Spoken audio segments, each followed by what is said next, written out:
This is referential treatment. It's a non-safe for working environment show, so there will be cursing and a lot of topics you might not be okay with. This is just our opinions here, and it's a dialectic. It's just two people talking to get to the heart of matters. It's just for fun. And more importantly, we want you not to like, not to subscribe, but to just leave a comment and join us. We're interested in seeing what you had to say. Or not. I was up way too late last night. How late? It's like 3 a.m. Jeez. Yeah, we had a rip-roaring session of That was Dungeons and Dragons. That was just D&D. No. Disgusting. That actually ended like 11 o'clock. Oh, okay. But then I showed an episode of Kill la Kill.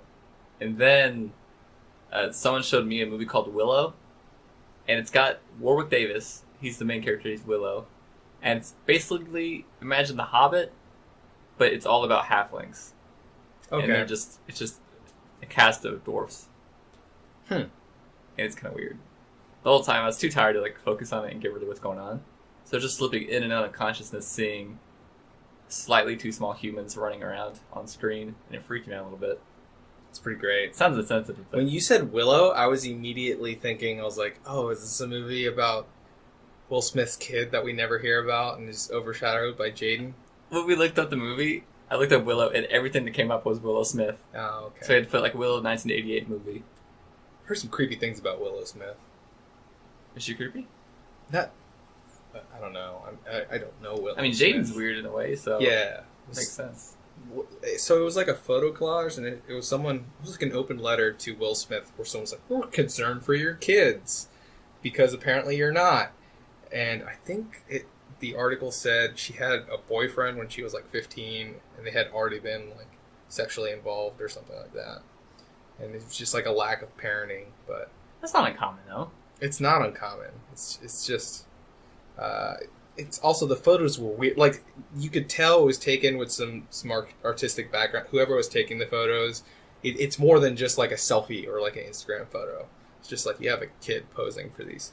Like your kids are gonna end up weird, man. You're already putting them in or you're allowing them in situations that normal kids probably wouldn't be exposed to that early. And then these get published online, and then people think about them and have input on this person's life. It's just maybe, and I don't have the answer for this. Like if you're gonna have a kid as a celebrity, I don't know. I'm not saying like you should send your kids off to a foreign country and never let like Just stop being famous. yeah, just stop being famous. Like you can't. That's not a fucking option if you want to continue your career, and you've probably done so much and sacrificed to get to that point. Just to be like, okay, I'm done with this because I'm a parent and I don't want my kids to be weird. Well, my career's over now. Thanks, Yeah. Timmy. Which would probably make your kid weird anyways, because people are going to be asking him all the time, be like, well, why the fuck doesn't your dad act anymore?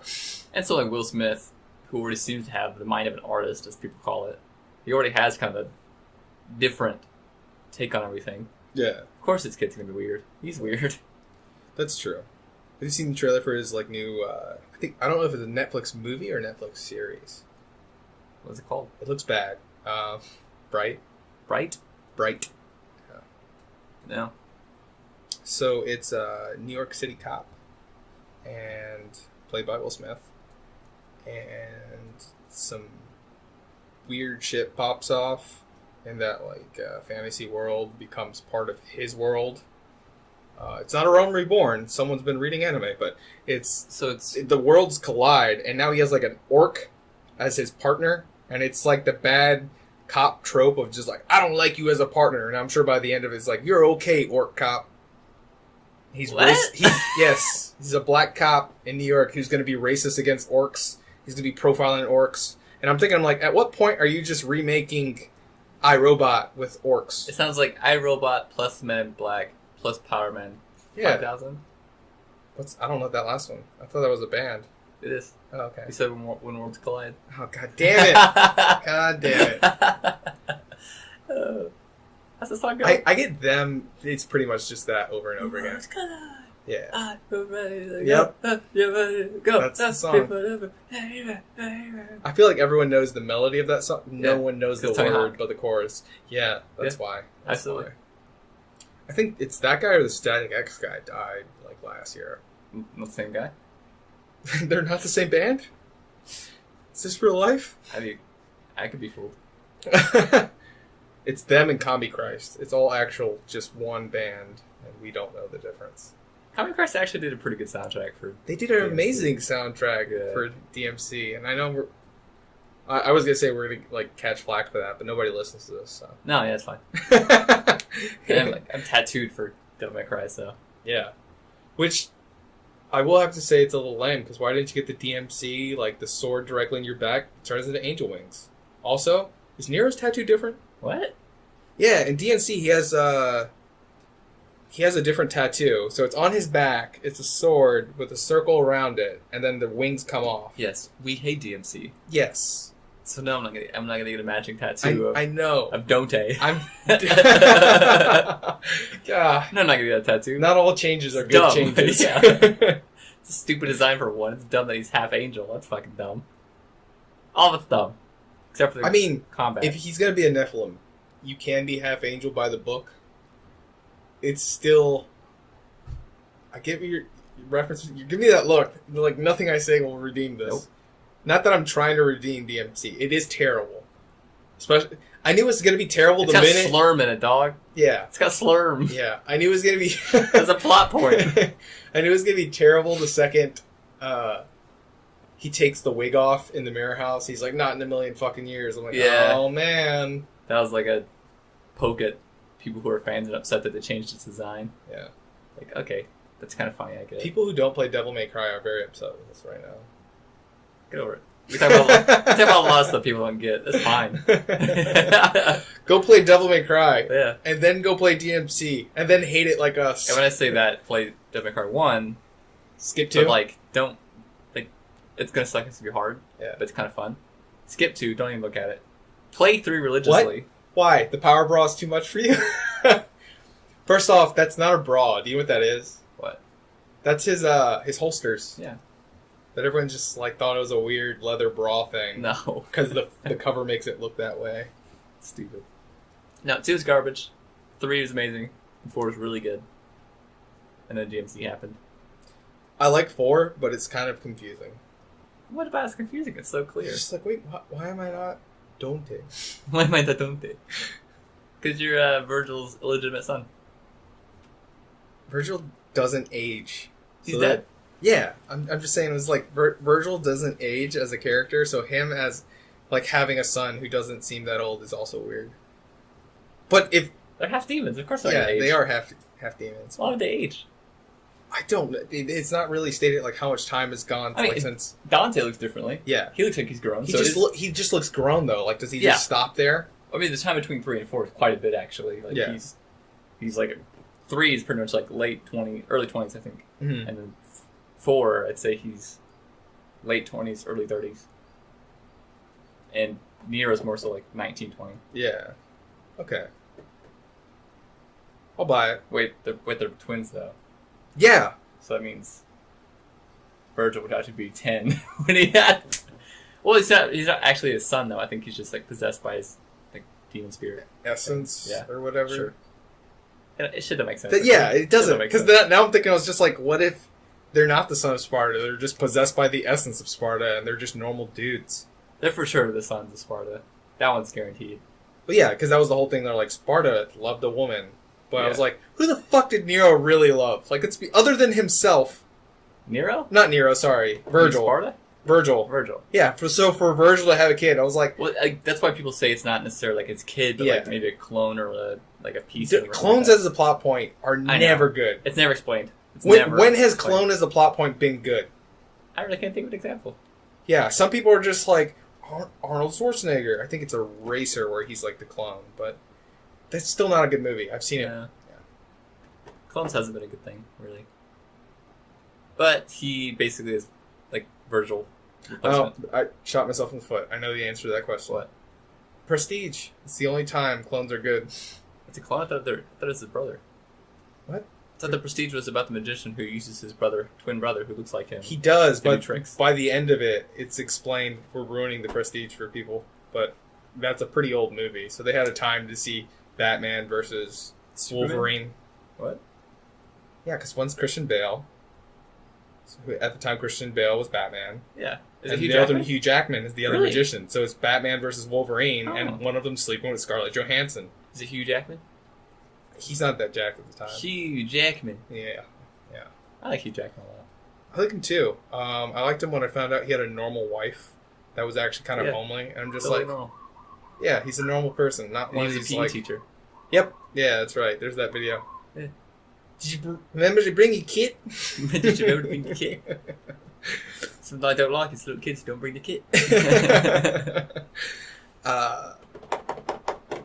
Yeah, Prestige has clones because at the end of it, the big plot point reveal is that he was using Tesla's weird tank to make clones of himself to combat the guy who was using his brother as doubles. Oh. And he would just kill the clones, and everyone's In like, the "Wow, how does he escape from this trick?" And You it's don't. like, no, he just kills. Well, really, he doesn't kill the clone. He kills himself, and the clone takes his place. So even in the movie, you don't know, like, what's the original left anymore. Like, did he start off this chain of killing himself with the original, and he's always the guy under the stage, or has he just been that committed to this like vengeance plot that he was willing to kill him? Because it's not out of the scope of things at that point in the movie. Because you're Yeah. just like, these guys have spent their entire lives fucking with each other. Like, remember the bird trick where he smashes his fingers in the cage and he like just cripples his hand for the rest of his life? Yeah. So clearly these guys are not operating in the realm of normal people. Like, they're willing to do whatever the fuck it takes to get at the other. So I was like, maybe he did just resign to kill himself every time he did this big trick. And then the camera pans out, and they realize, oh, magic's lame. No one gives a shit. No, actually the camera pans It's a out huge thing. and you realize, like, you think you get resolution in that I believe it's Christian Bale who just shoots Hugh Jackman by the end of it. Hugh Jackman. Hugh Jackman. Clone Hugh Jackman. And you realize there's another, like, you think the movie's over, it's resolved, one of them's done, he can go home to his daughter, because that was, like, the whole point of the movie. And then as the camera slowly backs out, you realize there's one clone left in the tank that could perpetuate the cycle if they Still wanted goes to. on. I always thought there'd be like a Prestige 2, and it's just them in the modern times, and they're just still trying to play Magic, and no one gives a shit about Magic anymore in the modern times. So This old man. yeah, I still hate you. He's the only one that understands me. yeah. He just like goes to poke him with his cane, and flowers shoot out the end of it. But he's Poison ivy. allergic to flowers, so Poison he's ivy. yeah. Gosh. Never seen the movie. Oh. I'm not going to now since I know what happens. It's actually a really good movie. I Hugh recommend Jackman, it to so people. maybe I would. But I had a topic for us. What was it? I'm trying to remember. Oh, so I know you don't watch or care about fights, but it was a big fight last night for. Who was it? So John Jones, aka the bad boy of, I guess you could say he's the bad boy. He's our Mayweather of MMA, UFC, whatever you want to call it. Am I the bad boy of podcasting? You are not. No. You're probably not even the good boy either. I'm the chicken boy. I'm the chicken boy podcasting. Oh, you're the John Dorian of podcasting. Who? John Dorian? From JD. That's Oh. it. That's Oh. what his Oh, my initial gosh. podcast. Oh, I'm out of it, man. I didn't get enough Oh, sleep. wow. I didn't get a Scrubs reference. Yeah.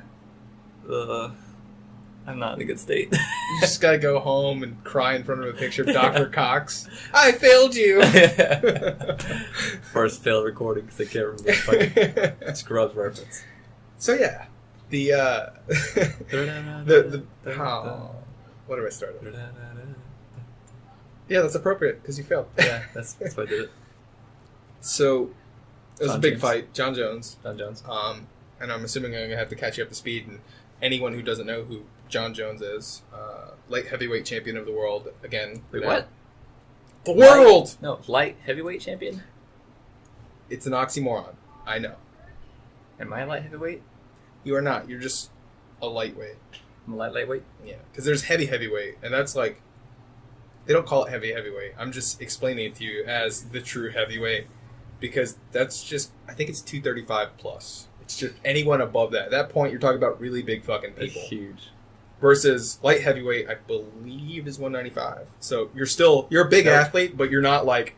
Because some of the people you see in heavyweight class, and it's always like, so say you have someone who's at 235, you have someone who's at 260, they'll meet at 245. Yeah. want to gain weight. So it's all kind of like catch weight at that point. Versus someone who's 195 is always 195, and it doesn't really move from there. That's just the weight class. Yeah. So there, in that sense, it makes sense that you have heavyweight, and you just otherwise what do you gonna call it? Super heavyweight, but the number changes, so it's got to be something a little bit more flexible. Max weight. I don't know. If you were bigger than this, you might die. Yeah, the biggest I can think of anyone who ever fought heavyweight was like. There's some big Samoan dudes in there, like Bigfoot. But what? Brock Lesnar. Did you say Bigfoot? Like his nickname, his like, you know, the fighters in the middle of their name get the quotation mark nickname. Yeah. And his was Bigfoot. For good reason. That is a massive man who usually fights at like 265. My fighting nickname in the middle of my name was college nickname in quotation marks. That makes sense, given your history of no college. That's what I was known for. Having a history of no college. Yeah. John Jones. John Jones. So he fucked up in real life multiple times, but they suspended him for the use of marijuana, which isn't a big deal in fighting history. It was just I think they wouldn't care. They kind of don't unless they want to get you for something else. I believe he was suspended for marijuana. No, he wasn't. He was suspended for possibly using sport or whatever enhancing performance enhancing drugs, and it wasn't intentional though. What? Yes. There. So USADA. Oh, I just sat on this needle. Oh no! Not like that. USADA is a company that does all the drug testing for UFC. Okay. And it's like United States Anti-Doping Agency. I believe that's it. So they're the big organization that makes sure that everything's kind of fair, mainly fair because genetics are still a fucking thing, but talent's a thing. So they just try to eliminate the doping part. They do this by like waking people up at like 6 a.m. Like, we need blood and urine. We're not going away till we get both. It's right to our fight, so really it's the same process for both. Just pee this cup, please. Yes. With this blood.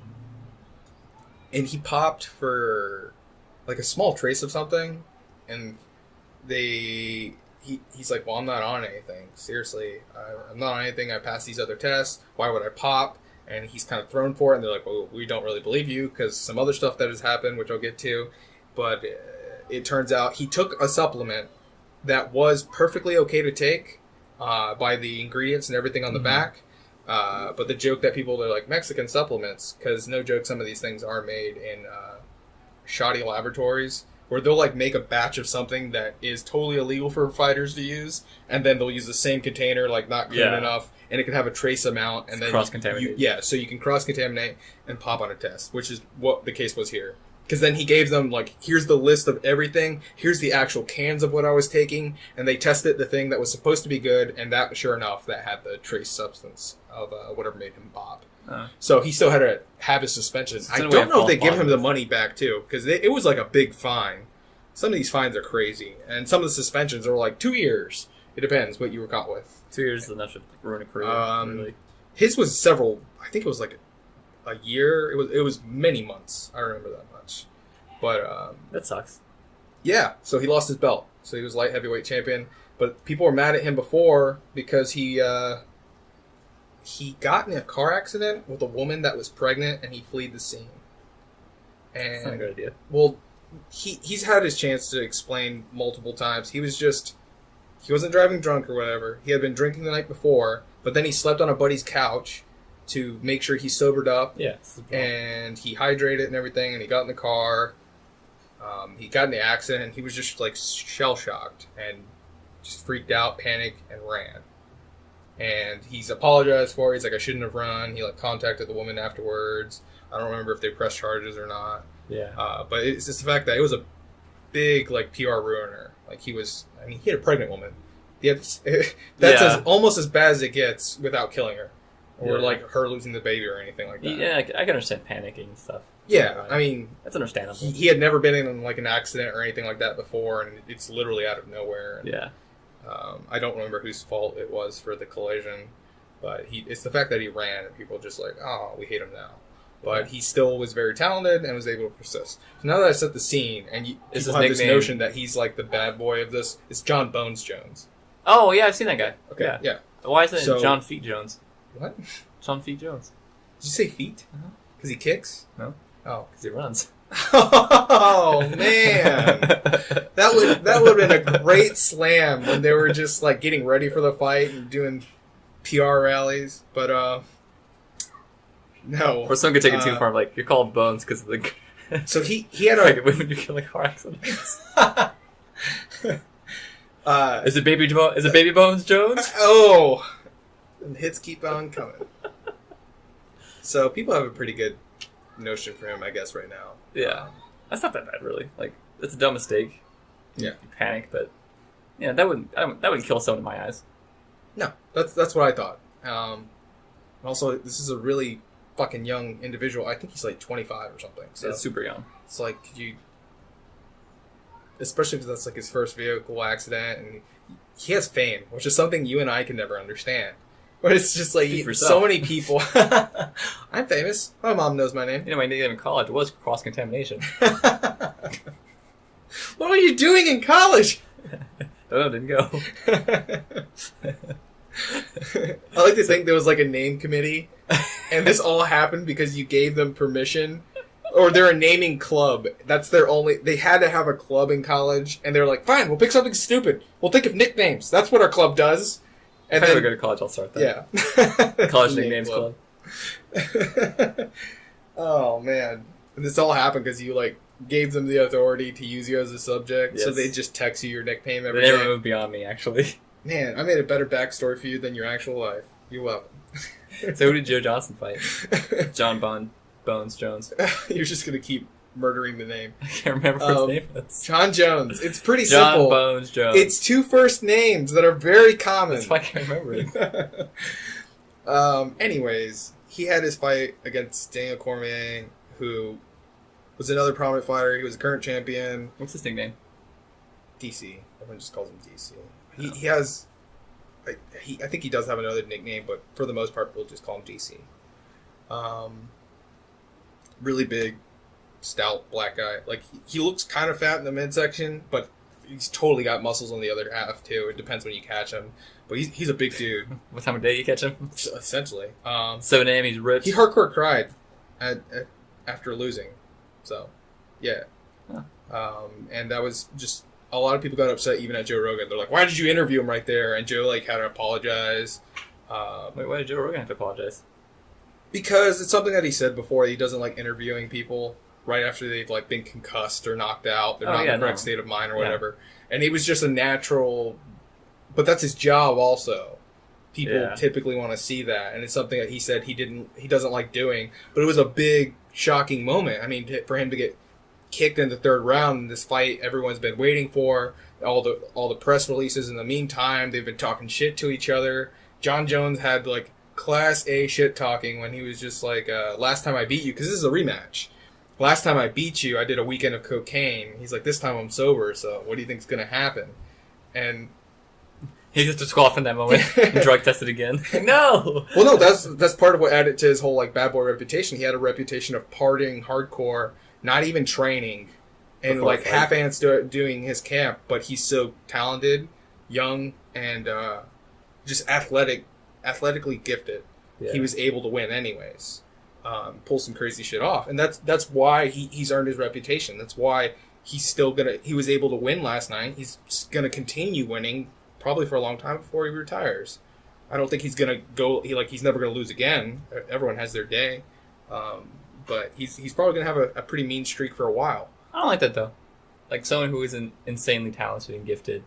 That's what And why I brought this up, because I knew you'd have that point. Number two, it was really interesting at the bar because I was rooting for Jones, and the minute that Daniel Cormier was on the ropes and John hit him with almost like a Tekken combo. It was pretty beautiful He did to a see. 10-hit combo. Well, he juggled him for a bit. Like he kicked him, and he started backing up, and you could see that he was dazed by it. And John hits him again, and he's like trying to catch himself a third time. He hits him like 3 times in a row, changing the direction, like no joke. Yeah. A Tekken fight, And then once he hits the corner of the octagon, he just hammer fisted his head in. But He's dead? no. Oh.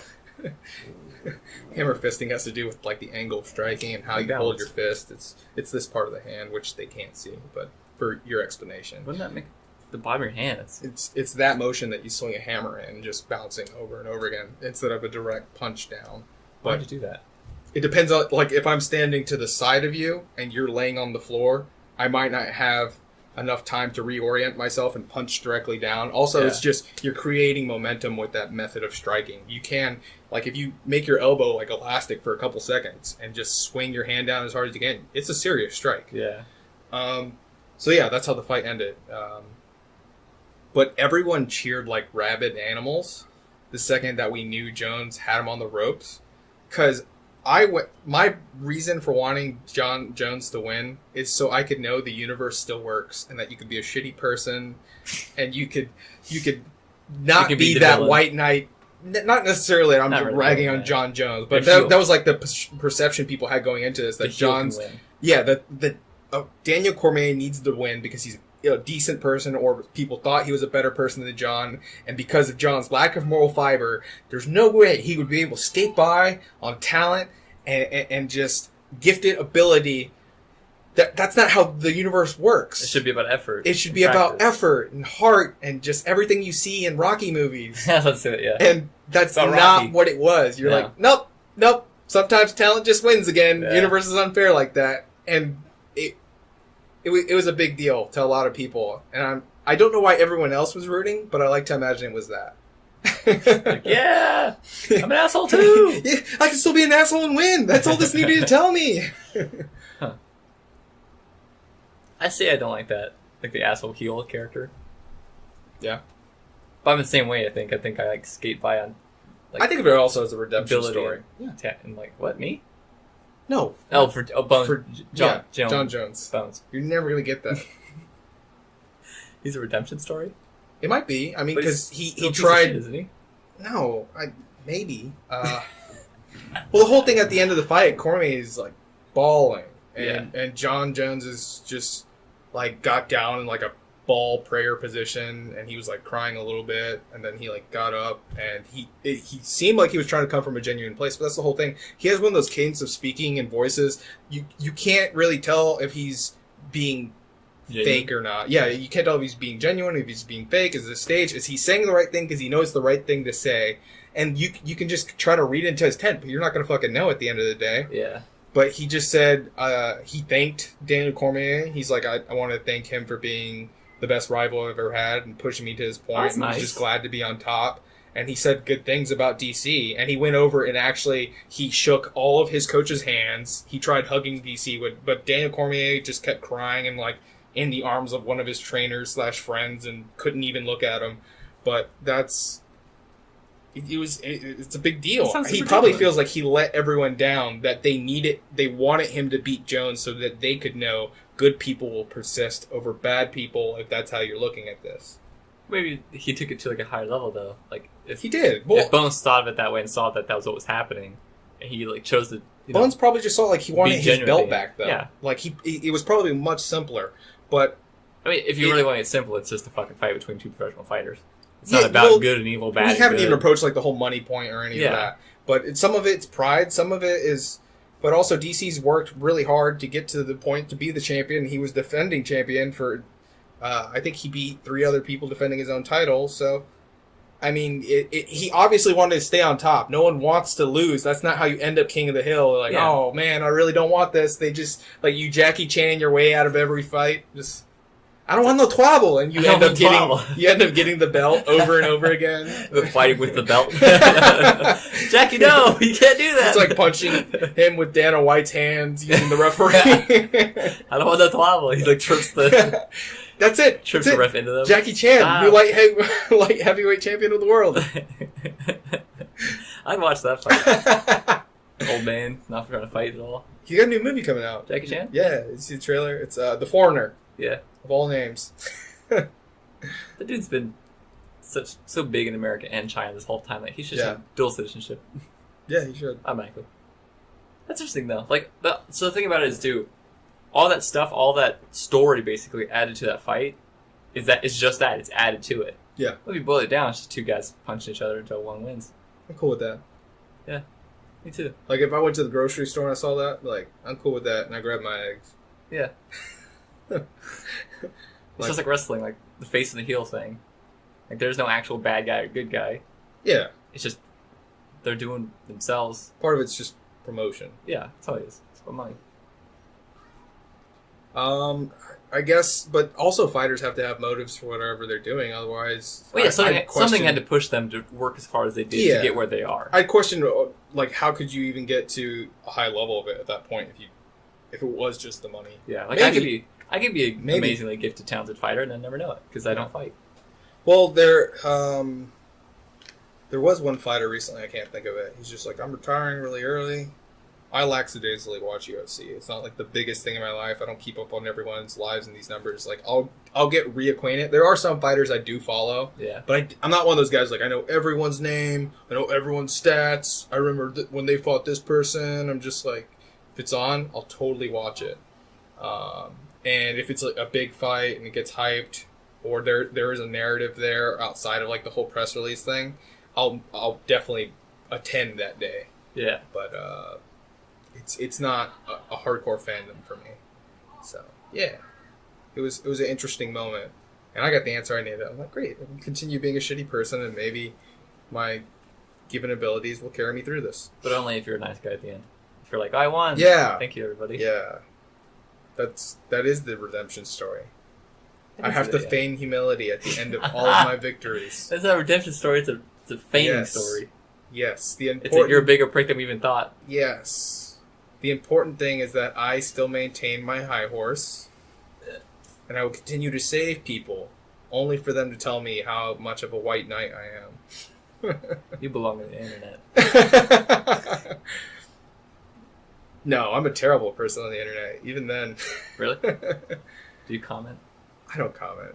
I just judge. I don't scroll through and judge. I realize it's like I look at our videos and I'm like, oh man, we didn't give any likes for that or whatever. I don't really care, but it's like something you notice. Yeah. It's like, huh. And then I thought about it. I don't think I've ever liked a single video I've ever seen on YouTube. I just watch it. I don't ever do anything. I don't like it or comment or anything. Yeah, the same. Yeah. Even if I did like it, like, I don't press the button. Yeah, I don't see that.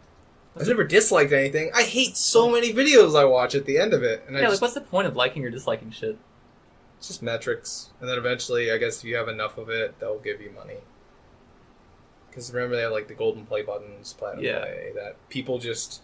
It's a thing now. It's like, I shredded my platinum play button anyways. Or set it on fire. Right? Really? You can buy one? Can you just buy one? I don't know. Probably. Pretty sure you have to buy it, actually. Like, from them. Oh, I heard something about that. Like, you have to pay for your own trophy. Yeah. They're like, you're eligible for this, but you still got to pay for the materials. They're like, we're not trying to hand out, like, solid platinum to some 19-year-old It's not actually platinum. This is, like, normal metal. It's colored. It's just plated. Yeah. Is that gilded? No. Gilded, I think it's just with gold. Gilded? Yeah, gilded is, like, the term for when you, like, add gold to something. Yeah. Like. Otherwise, there's another term for it when you're... It might just be plated when you, like, encase it in a better metal on the outside, so it seems like it's solid of whatever that metal is. Yes, that's what that means, plated. Yeah. Huh. Did you have any fun topics for us today in your D&D adventures? I figured out how to make D&D fun. Don't play D&D. Just go outside. No, there's a way. There's a way. While playing D&D, how to make it fun. Just get drunk. Just be drunk. I told you that. I was thinking that before you even said it. I was like, yeah, every time you take damage, you just drink for that amount. That could work. You just got to scale the damage accordingly with the drinks. Like, obviously, we can't play this game with hard alcohol. We got to... That's not worth it then. Yeah. That's some sake. It's good. And it depends on, like, how you, I guess, count points of life or whatever. You could do it as, like, oh, you died, the whole party drinks or something. I don't know. Something. Yeah. Penalty systems. Well, I got drunk and I started demanding everyone add some pizzazz to what they were doing. Add some pizzazz? Yeah.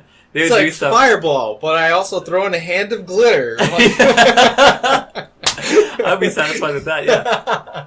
No, but like, every time I do something, like I make a choice or like figure something out, I always try to be really clever with it. Yeah. And like be creative with what I can do, and not just like a simple thing, but There's a village on fire. What do?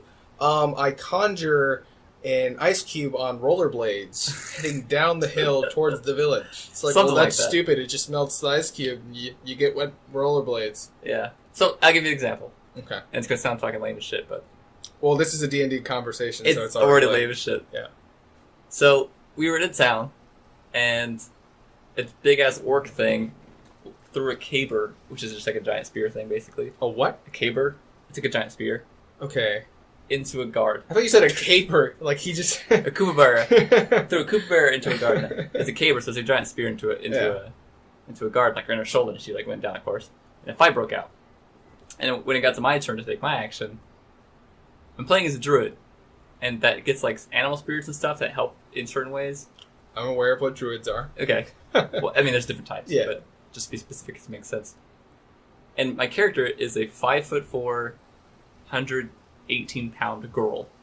Like It sounded like you said 5'4", 100-pound. I'm like, whoa. 118 pounds. 118 pounds. Okay. A little bitty, tiny little girl, right? Okay. Tiny little character. But, and it's the first time I could do this, I summoned the spirit of a bear to give her, like, to help her doing, like, strength things. Yeah. And she fucking picks the thing up and launches it back at the orcs and hits one with it. And Yeah. it's just like, what the fuck? Like, this little tiny person just threw that thing into an orc. Like, what? Yeah. You'd expect that.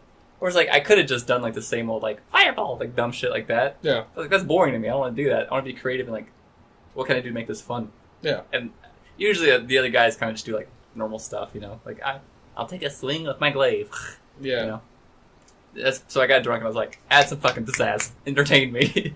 So I made them, like, do creative stuff with all their moves. That's funny.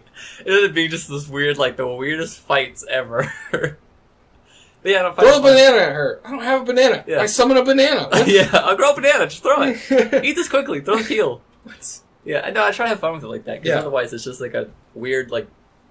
It's a super weird board game, basically. If you don't be That's what creative everyone with thinks it. Dungeons & Dragons is. If you play it that way, you're doing it wrong. Like, it's not fun that way. Or if you're actually, like, getting into your character, Unless you like board games. being creative. And who the fuck are you? So most of those guys that I play with actually do love board games and play board games together all the time. And it drives me crazy when they do that because then it's just like, I'll move 30 feet in this direction Yeah. and prepare this, and for like this it's so board gamey and rules and like... Yeah. I would just play to be disruptive, to try to like ruin everyone else's time on purpose. You should never play. Yeah. You should never Where play. they just be like, alright, you guys ready to play? I'm like, alright, I'm the thimble. And they're like, what? I have You like said the thimble? the Monopoly thimble right there. Oh. And I insist to be a talking thimble the whole game. Sure. And I just do thimble stuff the whole time. They're just like, help us in this fight. I'm like, dog, I'm a thimble. Like, Keep me safe in your pocket. I'm sentient. That's sent you. that's as much as you're getting. Yeah. No, I actually, like, I can get the draw of it now. Mhm. Because before I was like, what is the point of this? This seems weird and, like, dumb. Yeah. And there's a lot of, like, YouTube series. And, like, now TV shows have those D&D episodes now. Yeah. Like we've talked about before. But I totally get the draw of it now. Because it's really fun to have a character, create a character, basically. And get to, like, act it out and react to things and be creative in situations that you'll never experience in your own life, of course. But to kind of do that and to be clever and think things through that way and kind of, like, not just because you're interacting with these other people at the table. Ugh. It's almost like if you put your mind into it, you're manipulating the way they're thinking and seeing things, and like a cooperative fantasy thing. Mhm. Like you can kind of act out and display the characteristics of your character in a way that creates a certain image that they're all seeing of a character that exists that you're playing in their heads. So in a weird way, like they're all imagining a different thing, entirely different. But you get to influence the way they're all imagining it through your character. And even more so the DM, who has to provide for the imagination of everything, really, except for the characters. The situations, the non-player characters, the monsters, weather, everything. They have to do all the imagination stuff and feed that information to everyone else. Even the DM, the way you react to all the information they put out, you can manipulate the situations and feelings and everything about what everyone else is getting to experience. And that means it's really cool and fun. In like a sort of, not manipulative way, but like Oh an man, influencing and creativity here's way. all the fun that I thought I could have gotten out of it. It was like, oh yeah, you get to manipulate your friends. You totally can. Totally You totally can, yeah. Like, and that could be part of the character you create. You can create a character that would be the type of person that would do that, try to manipulate people around them for their benefit. Yeah. You can totally do that.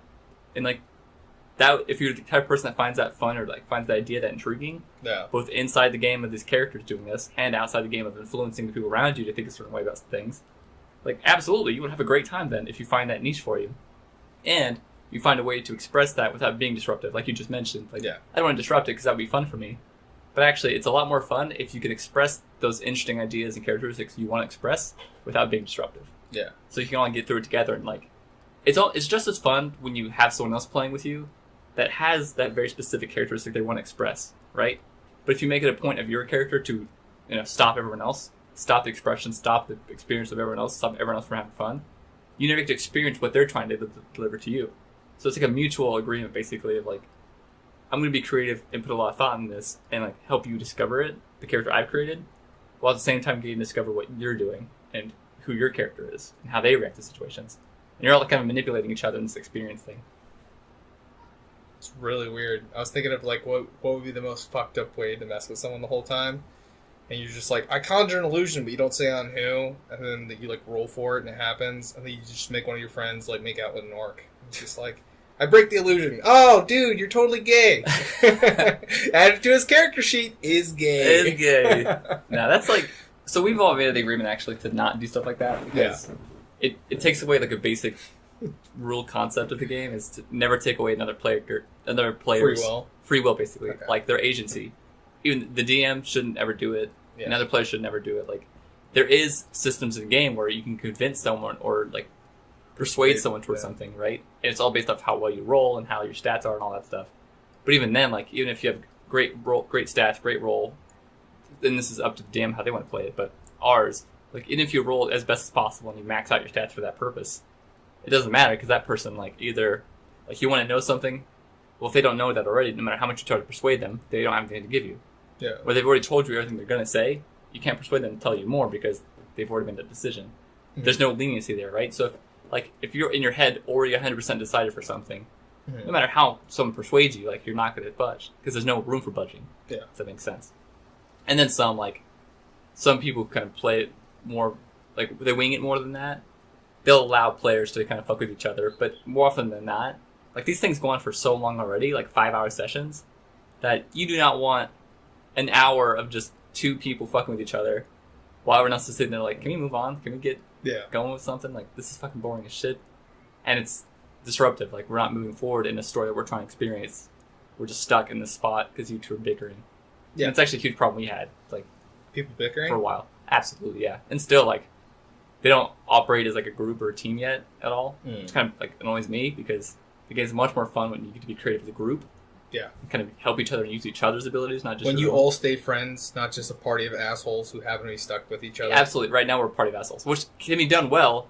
Sounds like a great band name, by the way. Party of assholes? Yeah. That'd be good, too. Yeah, that'd be a good band name. Like for, like, a punk band. Yeah. Like a garage punk band. Yeah. Parade of assholes. Parade of assholes, that's good, too. I like that. First album. Welcome to the Brown Parade. Well, yeah. Not actually about butts. Yeah, no, after like thinking about that stuff, the game's a lot more interesting and fun now. Whereas like, early on, I was like, this is kind of just weird and dumb. Yeah. But it turns out people are weird and dumb. Like I was at first, I was the most apprehensive to it because I didn't really get it. Yeah. But then I was the one that got absorbed into it the most, fastest. So next time I'm going to talk to you, you're going to be wearing a tunic. No. Oh. No. Because I'm not a fucking weirdo about it. That's LARPing. People commonly cross the streams. Dude, I've seen that. I've seen but that. I feel LARPing, like D&D is the gateway into LARPing. It is, absolutely is. Gateway to a fantasy thing. Yeah. Because at one point, someone's like, we should do this in costume. Like, oh, getting closer. And we shouldn't sit down the whole time. Yeah, and it's like, and we shouldn't sit down the whole time. Hey, look at the bright side. It's nerds getting exercise. LARPing? Yeah. I'm not against LARPing. I still reserve my right to make fun of it, though. I mean, me too. Like, I'm against me LARPing. I'm not against other people doing it. Yeah. Number one, they're having fun. I'm having fun making fun of them. Yeah. And I still get to say, oh, I'm a nerd, but I'm not that nerd. I haven't reached that threshold yet. Yeah. It's also why I don't cosplay. Oh, dude. All roads lead to LARPing in Nerd Town. It's like a black hole of nerdism. I'm sucked in. That's the textbook, like, you don't go that far. It definitely is, yeah. It definitely is. Like, just don't. Everyone has their limits, and for nerds, it's that or like weebs, or like actual weebs. Where you have waifus and lollies, and if you don't know what these words are, don't look them up. Don't. It's too late. They're already doing it. They're entering into search engines. Far away from it. I think that stems from like. So that. All right. Okay. Rant time. All right. Here we go. Okay. I think that extreme we're talking about, that the point where things have gone too far, no matter what someone's into, there's a normal version of that. That like, if you're not too into it, you're in the normal, right? Yeah. So someone who like enjoys fighting, enjoys UFC, enjoys like video a games, intermediate anime, fan, right? Or casual, a casual, quote unquote, right? To use the nerd term. And no matter what it is, like if you're a type of person who takes things too far, no matter what, anyways, whatever it is you get attached to, you take it too far. Yes. So that's where you're gonna get your like weeaboos and like lollies and all that shit, and like LARPers. And maybe sometimes like the definition of what's gone too far, it's gonna shift over time. Like if something gets normalized. Right? If LARPing was like such a common thing that we never even blinked our eye at it, we wouldn't think it was too far. But currently it is. Like that's what it is. So it's got nothing to do with the thing itself. Like anime itself isn't bad or isn't responsible for weeaboos that go too far. Exactly. Yeah. It isn't their fault. Basically, the creator's fault for the fans taking something too far. They're and, extremists. Living exactly. They're extremists of something. Like religious extremists. Yeah. Anime extremists. Everything. I like to say everyone's a nerd about something, and I commonly use like the jock guy who I was talking about just now in MMA. Like they do know all the stats, they know everyone's life. Oh man, do you know all this? And there's nothing wrong with that. It's just they're on a different level of this shit than everyone else around them typically. And that's okay too if you're really focused on an expert of it. That's awesome if you're an expert on something. Let people enjoy things. But it's to the point where it's a detriment to your life in some way. Mm-hmm. Like the way, because I mean, being a weeaboo isn't anime is my life. In itself is not a bad thing, but the way it's done and the way it's carried out and the way like society sees it that way because we've seen examples of people who are weeaboos taking it to an extent where it harms their own lives, of like not having actual social life, not having real friends, not doing normal things, not having interactions that are necessary really for life. Yeah. Not taking care of themselves, not doing this and that and that, like mega nerds. Staying up till 3 a.m. because you wanted to show someone the anime, and it gets out of hand. You end up watching some weird... No! No, it's me! No! But you see my point, though, right? Yeah. Like, mega nerds who just don't ever shower and they're gross and they play board games together. Like, I have friends who play board games and stuff. Yeah. But they're not extremists of it. Yep. And they talk about, like, man, I went to this board game store, right? And then there's these dudes there, they're always there. The only reason why I still kind of identify as a nerd is because I have those Saturdays where I'll game all day. Don't look at all my like nerd paraphernalia shit around. I'm just looking around. No, here's the action that lets me know. I have those like power gaming Saturdays every now and then where I'll get away from it. I haven't gamed in months, and then I'll just get sucked into something, and someone's like, "Hey, this is really good. I haven't played one like this for a while." Someone will refer me to it, and I'll pick it up. I was like, I'm not going to get sucked in. I'm above this shit. I'm older now. I'm not 17 anymore. I had to choose the age there. I was like, 17 and a half. Kept doing that. And the cutoff age, I just arbitrarily assigned in my head was 17. But this happened not too long ago. And I'll have a full Saturday where I don't shower, I don't shave, I wake up Sunday morning, and I'm just like, God, I need to wash everything in my goddamn house. I need to do laundry. I need to wash the dishes. I need to shower. I need to shave. But that's just one day. I know people who will go days. Maybe even like a week. Even that, you need some moderation. Yes, moderation in all things, including moderation. But that's what I'm saying. Like that's a splurge thing. Like it happens every maybe twice a year. It's not like once every so often like you drink too much. Or you like do something else too much. I'm not going to comment on that. So it's not once in a while, that's every day. We're like, oh, look. It's not every day. No. I black out probably like twice a year. Really? Yeah. I never have. Never? It's coming. No, like I've legitimately tried actually once. It's like, it was, I think a couple years after I started legally drinking. Yeah, like just to know my limits, right? Yep. Because you can't know until you test them, right? Which is kind of I said that at work. Negative. Yeah, because at work they're just like, know your limits. Like that's the catchphrase every boss passes down to their coworkers when they're trying to give them the talk. Because some big committee told them they have to give a talk. Yeah. Like, corporate just said we have to talk about alcoholism because Craig showed up to work with smell like booze. So, Damn it, Craig. yeah, damn it, Craig, you're the reason why we can't have nice things. Like, Hangover Mondays. But we lower the lights a little bit and we all talk softer. Never had a hangover either. Really? Mm-mm. That's also coming. I was trying to get that night as well. I was seeing Uh, if I could black out and get a hangover. Neither happened, and I drank a lot. Once again, I accomplish both about twice a year, and I Really? feel like an asshole afterwards. But it was explained to me why it happens, because it's very unclear on what my limits are. Because we talked about when I won Wizard Sticks. Yes, you did win Wizard Sticks. Do we explain what that is, in case someone doesn't know what Wizard Sticks is? I think we explained. No, I didn't. I don't think so. Okay, it's whenever it's a beer drinking game, and you finish a beer. You start off with one, of course. Have copious amounts of duct tape or adhesive around. You want to use duct tape. It's the simplest.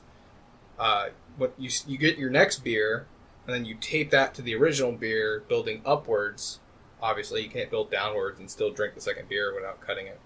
So you just drink beers and stack them and tape them. And the one with the biggest stack of beers, like a staff, is the winner. And I won Wizard Sticks. Just a bunch of drunk idiots with a bunch of beer cans taped together. I'm a very functional drunk until I'm not. If that statement makes any sense. Because I grilled the whole night, and I didn't burn any of them. Everyone was like, those were really good burgers. And someone approached your girl station. I need like a slammed simple your stick staff. down and said, "You shall not pass!" But, like mumbled. And I break down to like a really simple mundane task I have to keep doing, whatever it is. And at one point, they're just flipping a burger over and over and Pretty over and much. over repeatedly. pretty much, but it made It's like, good buddy, burgers. you're not cooking that. It's not cooking. You have to leave it on for a little bit. There's no fire. This fire went out a long time ago. Just flipping a patty. The ultimate number of beer. I won't say how many beers, because we were still finding them like the morning after. Like, 12. yep, these were yours too. Upwards. I'm 14. doing the thumb upwards motion. 16. 25? No, I can't drink that. 23. It was like 20. God damn. Just because that's a lot of liquid. I can't... How do people It's drink that over much 2 liquid? gallons. We added it up. It was like 288 ounces of beer I drank in one night. But this is over a period of hours also. It's not like I sat down just 20 in a row. And I was doing some throughout the night. By the end of it, I was like leaning on the staff. And the staff just kept breaking because I kept leaning on it. I don't even remember this. It's a secondhand account. But that was... Because sometimes I'm 100% fine. Yeah. Nothing bad happens. But usually... Because like I have a switch in my head of like, don't do anything stupid that will like ruin your career, make you lose all your friends. So I just shut down or lay on my side and Flip burgers. vomit. Gross. Yeah. Peeked at myself like twice. Ew. That night? Not that night. No. Ever. Yeah, Okay. ever in the history of me drinking. The worst thing I've ever done is I got wobbly. Yeah. So trying to stand still, I was like, ooh. Yeah. And I went and just looked in the mirror for a little while. And I was like, I'm Really dancing fucked up. around. Look at me. Yeah. Whoa. I'm really drunk. And that was that night I was trying to get blackout, like, Yeah. see if I could. Not good. So for the rest of the night, I just walked around complimenting everyone in the bar. Yeah, you told me about that. Yeah, that's my fun. I was like, is there a right way to lie to people? You're like, you are if you're complimenting. Yeah. I wasn't lying. I was being genuine. Like, hey, nice shirt. Well, we just use the example that you could continuously compliment people and not really mean it. Yeah, I was meaning it. I meant it. Everyone who saw me that night. You're like, alcohol makes everyone beautiful. No, I just found something nice about everybody. That's all. Look Even hard. like a Look super hard. huge, intimidating bro. I was like, "You're a big guy." Just moved on. That's it. That Yeah. was his compliment. He's like, I am a big guy. You are a big guy. He's like, yeah, I am. So you're a tiny drunk man. But yeah, I actually asked my friend because like she'd been drinking long before I was, and I said, "What's gonna get me like blacked out? What is the worst decision I can make?" And she Four said, horsemen. "It's called the Four Horsemen. That's what it was. Drink it. Nothing. Did you just have one? What? Did you just have one four Well, horsemen? it's 4, but yeah. This was after I'd already been drinking. Well, no, like, some liquor. people just put it all in one container for you. Yeah, that's what it was. It was one container. Okay. Yeah. Well, some people do it as like 4 separate shots. Yeah. And some people, so you have to. That's just 4 shots. It's more Different arduous if you have to do 4 separate shots. Some people just put it into one nasty container and you just drink the concoction. That's what it was. I was like, that wasn't very good, and it did not give me the fucked up. I had 2 for my 21st birthday with other drinks involved, but it was the Four Horsemen where I lost my night, where I lost the memory. Yeah, no, I remember everything. I'd like to thank my brother-in-law, who's a cop. So, I was disappointed with what the Four Horsemen could do.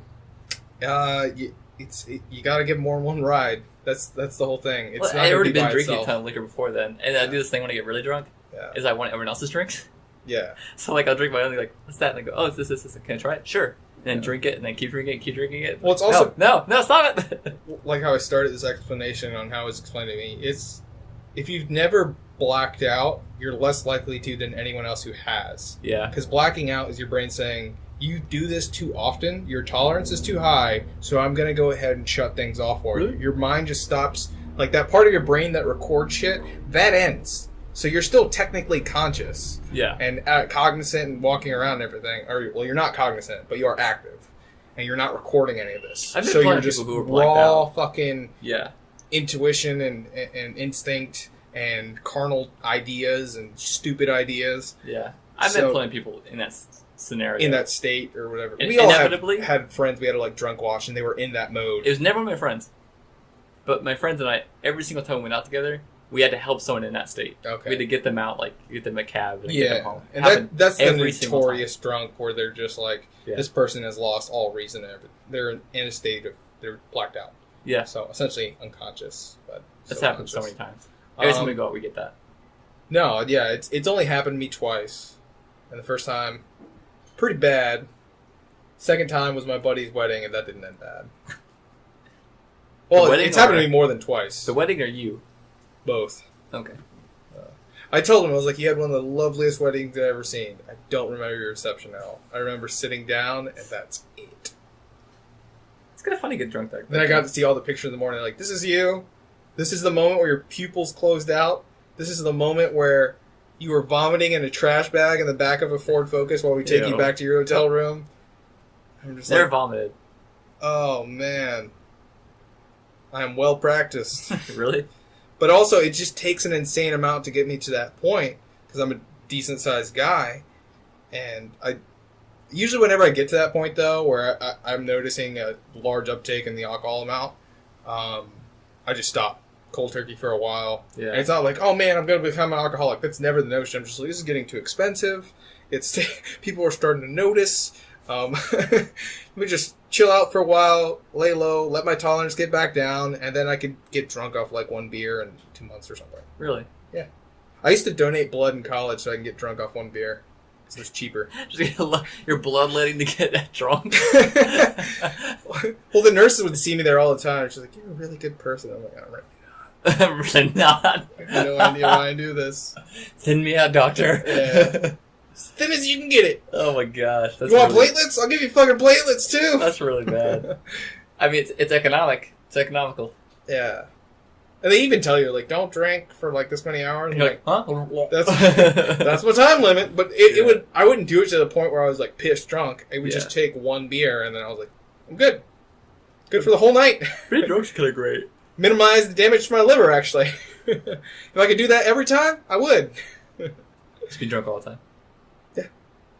It's the dream with no penalties. Yeah, with no penalties. Yeah, that's what the afterlife is, right? Or they could just turn on and off, I wish I could just walk in my house and it just hits me. I'm drunk. Yeah. And I walk out, I'm not drunk anymore. Yeah. It'd be great. You just enjoy everything and sleep better. It's the ideal scenario. Yeah. We've talked about the humanist movement and upgrading the Android parts. I'm the first thing I hope they go with is just a drunk module. Yeah, an alcohol reader in my arm, and then I could just inject the correct amount to get me at this level, and then I can safely read it. And I'm like, oh, this is what percentage my liver's at before I have to replace it. Just a slot you pull out and put a new one in. Yeah, make it as manageable as my coffee machine. And I've got to change the filter. Oh my gosh. You could totally go for Android body parts. Yeah. I think we talked in the last podcast. Oh, maybe. How you would sell your own arm to get a robot arm. Yes, we did talk about that. Yeah, I can see it. You would make money. I looked it up again. I feel like it's one of your homepages. It's in your favorites somewhere. Oh man, my search history. You've had some email correspondence with the black market. Just are you looking for one? Not now, but relatively soon. I need a time window. Do you provide your own arm acquisition, or do I need to send it to you already prepared? What is the pre-packaging process for an arm? Is it dry ice? Is it wet ice? Like, I know cold, but do I have to go buy a bunch of, like, cold packets from the sports section and then pack that in a box? Special order. 'Cause I'm adding that to my overhead for this process. I need to know before I it a order tax features write-off? I can't afford on my new arm. I might have to skimp on the shotgun knuckles if Shotgun knuckles. that's actually a new character Overwatch does. Oh, God. Yeah. Is that Doomfist? Yeah. Oh. Because he's got the Doomfist gauntlet, but his other hand has like a shotgun knuckles. He like punches a shotgun. It really makes you wonder which fist is the Doomfist. It's metaphorical actually. Neither are Doomfist. Neither are? Yeah. He just doesn't do that much damage. Like, actually, he's kind of a light hitter. I know how those games work. Everyone's like, the new character here is ridiculously overpowered, so you're more likely to play him and buy his skins and stuff. Cosmetics. I just talked about that last night. How much I'm not liking Overwatch. And MOBAs in general. MOBA is free to... That's how most free-to-play things work now. It's like, we're just going to sell you cosmetics. There's the main meta of the game we're going to look up anyways, which we talked about during min-maxing, but it's just... I know people find it fun. For me, it's not fun. I find it fun for a certain amount of time. And then it becomes like a job. It's like, it's not fun anymore. I've uninstalled League more than any application on my computer. I talked about League last night too. I think I've played League we played maybe 10, 15 games of it. Won every single one. It's because we played Dota for years before that. Yeah. This shit's easy. What do you mean I could just hide in the bushes? What? Yeah. Oh, man, No, it's not that easy. It's so simple. Depending who you're playing, you could have traps in the bushes and stuff. Yeah. No, that was my main for a long time. Everyone's like, I'm safe in these bushes. I'm like, not with me around. Yeah, I get that it can get harder. Like, there's a lot to it still. Yeah. But just coming from Dota, like, there's levels Dota's known for how fucking hard it is, no matter what level you're playing at. Yeah. Or it's like, you can play as a new player in League against other new players and do okay, because everyone's new. But if you're new at Dota, like, the game is just designed to where you suck. Like, if you know what you're doing, you suck. Yeah. And then you do know what you're doing, and you still suck. Yeah. And you get slightly better over time. It's like Bloodborne. Sort of. Yeah. Dude, you're on, like, New Game 6. Don't... shut up. Some people have, like, just rage quit on that game or got creeped out too much. And they're like, I'm going home. I don't get it. You're a home, kid. This is your home. Yeah. Hunter Sanctuary. I'm home. Yeah. No, I don't get it. People think like that shit's too hard. It's not. You just need to understand what's going on. How much would you freak out if you woke up in the Hunter Sanctuary tomorrow? Me personally, yeah. Probably pretty bad since I know I'm not capable of much. Don't worry. If I die, you'll get more blood. Yeah, but you gotta hear yourself injecting yourself. I wouldn't even do that. Their thighs are just done in that world. Riddled. Just riddled. They don't feel it anymore. And it's the bad just thing a is, bunch of hamburger meat when he takes off his pants. Yeah, they're injecting blood too. That's the thing. They're injecting monster blood. Everyone has AIDS. Yeah, basically.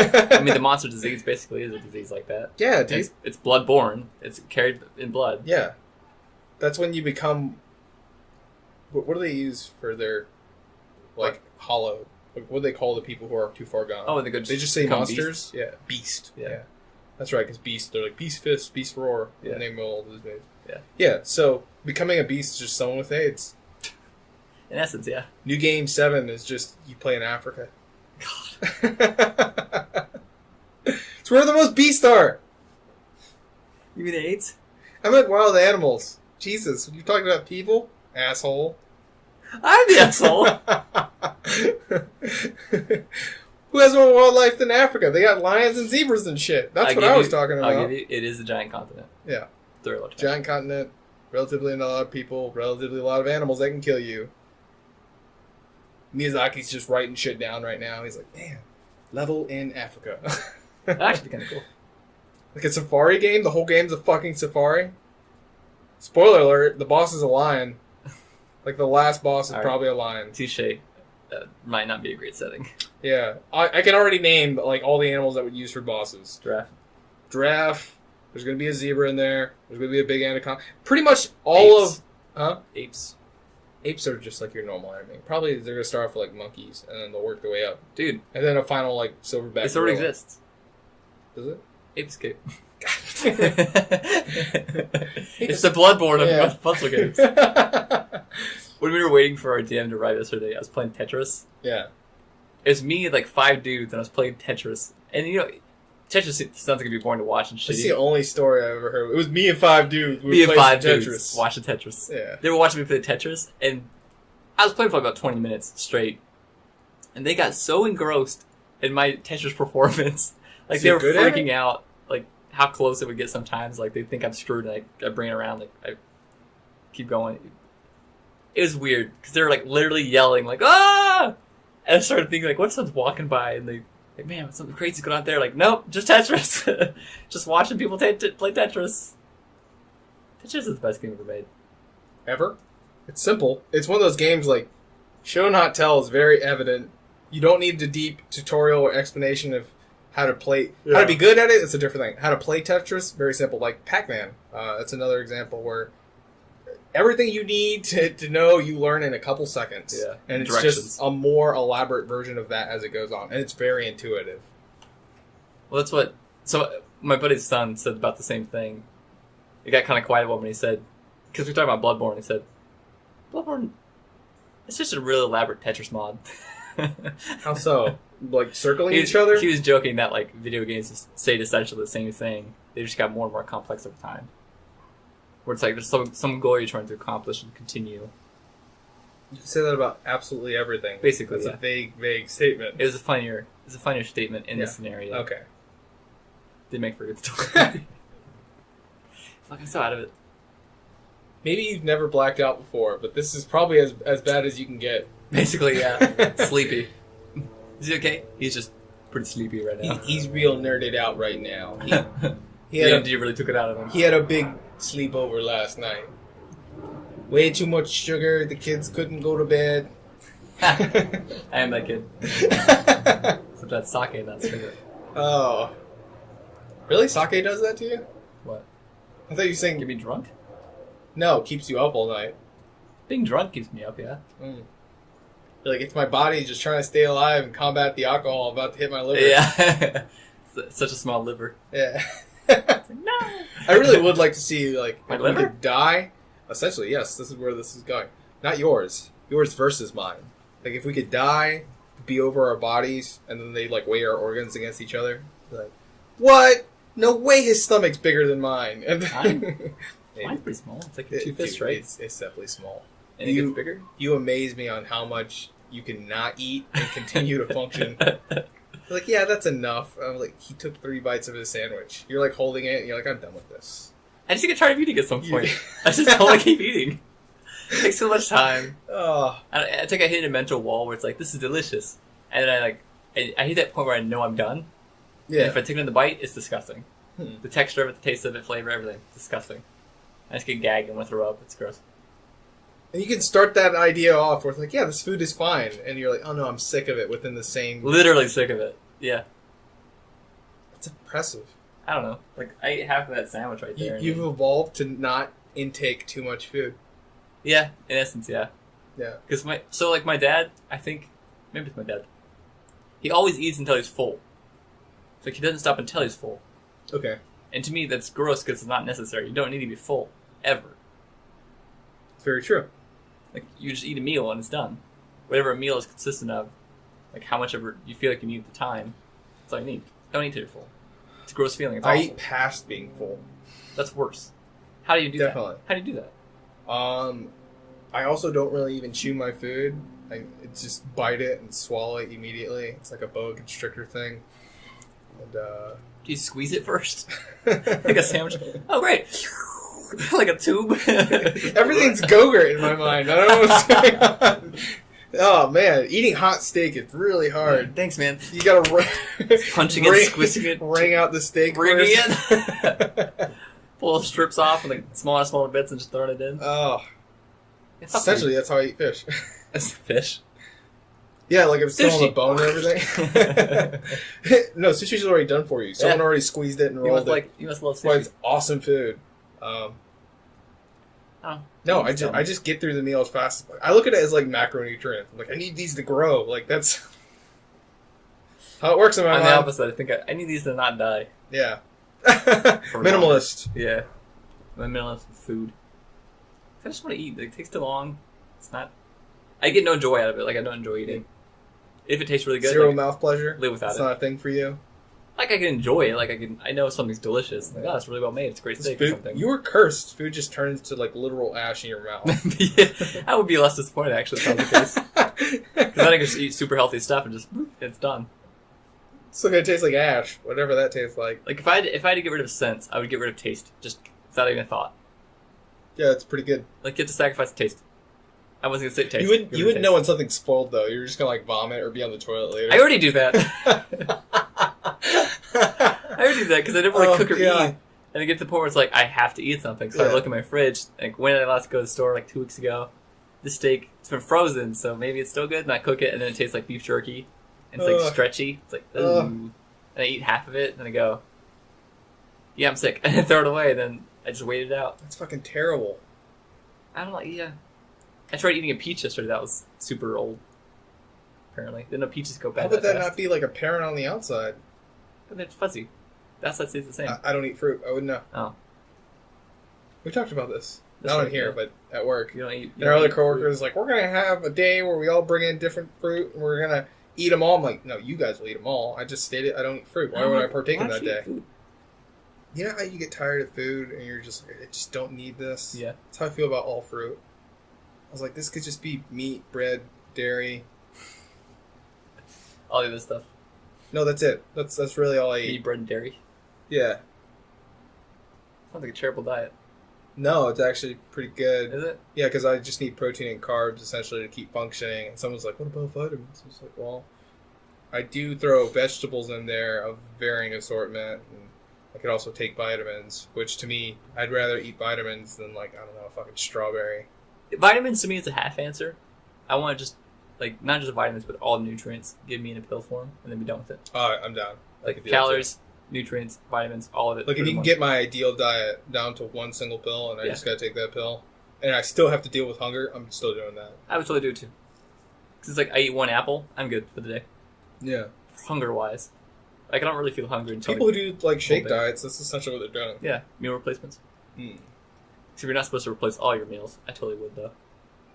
Because I don't really... Like, on weekends and stuff, I generally only eat once a day, maybe. How the fuck do you do that? Like, I just sleep a lot. If you're not awake, you don't need to eat. It's like sleep for 13 hours, then wake up at like 3 p.m. You're part cat. Eat once, and That's then my you're answer. I guess so, yeah. Oh, my cat eats a lot. Egg eats like crazy. Still a ridiculous name for a pet. Egg? It's a great name. Oh, remember what we talked about? What? Get my dog back. All right, yeah. Yeah, super excited for that. I left my dog with my family nanny before I came, and I just said family nanny, and I realized I've never explained that to you. Do you have about your? Okay. You got like a live-in maid, basically. Not a maid necessarily, maid, but like no. a It's not like a that. help, like a help, almost. Yeah. Not at my current household. It's all right. So I'll back it up a little bit more for the listeners.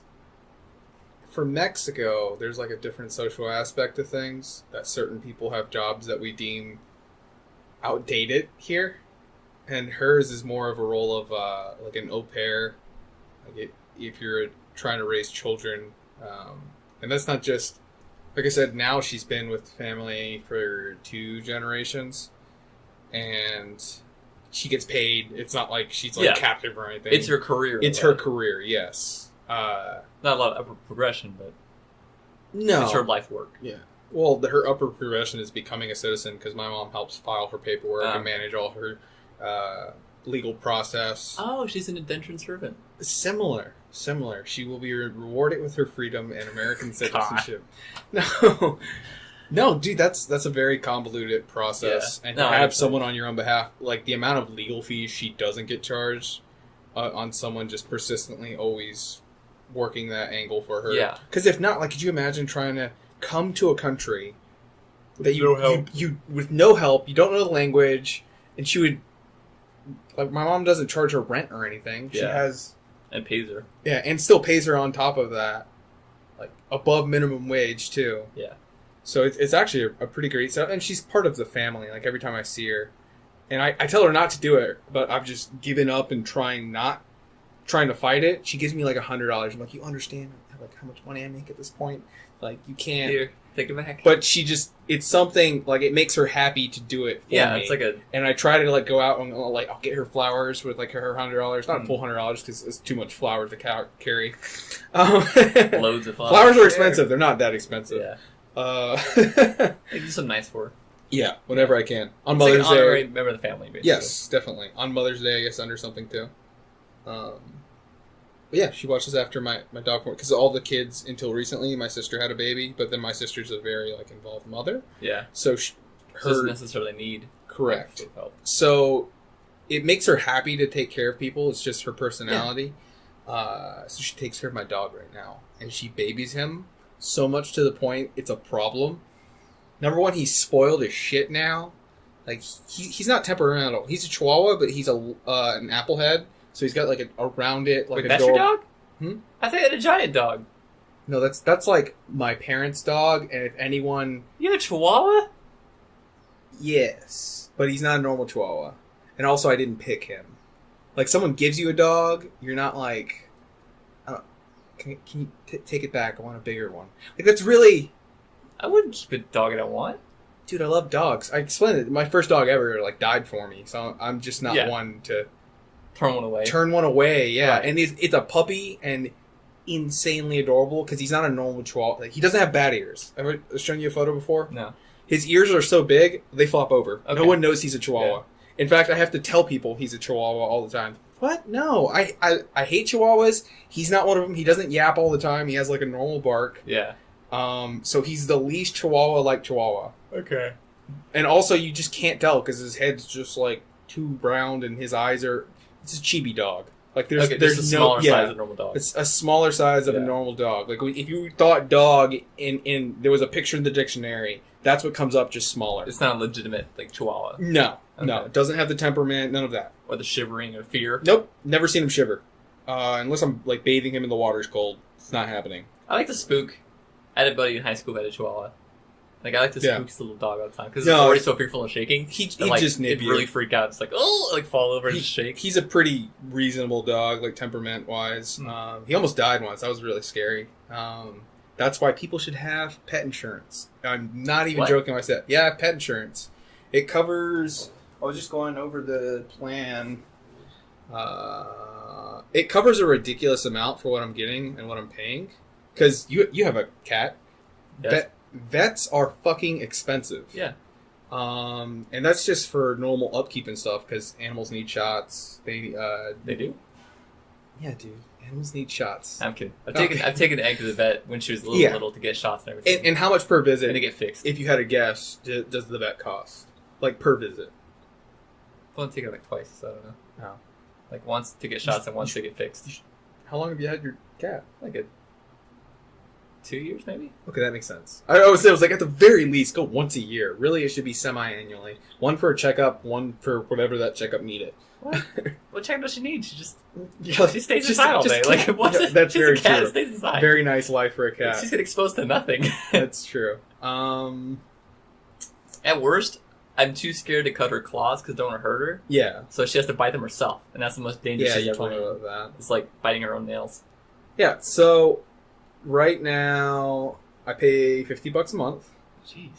and it covers any shots, even additional shots if I wanted more for him. Like if I wanted to ship him to Hawaii, those shots are really expensive. Like they're hundreds of dollars for those shots, but mine's just like, nah, I got insurance. 6 visits for anything throughout like the year.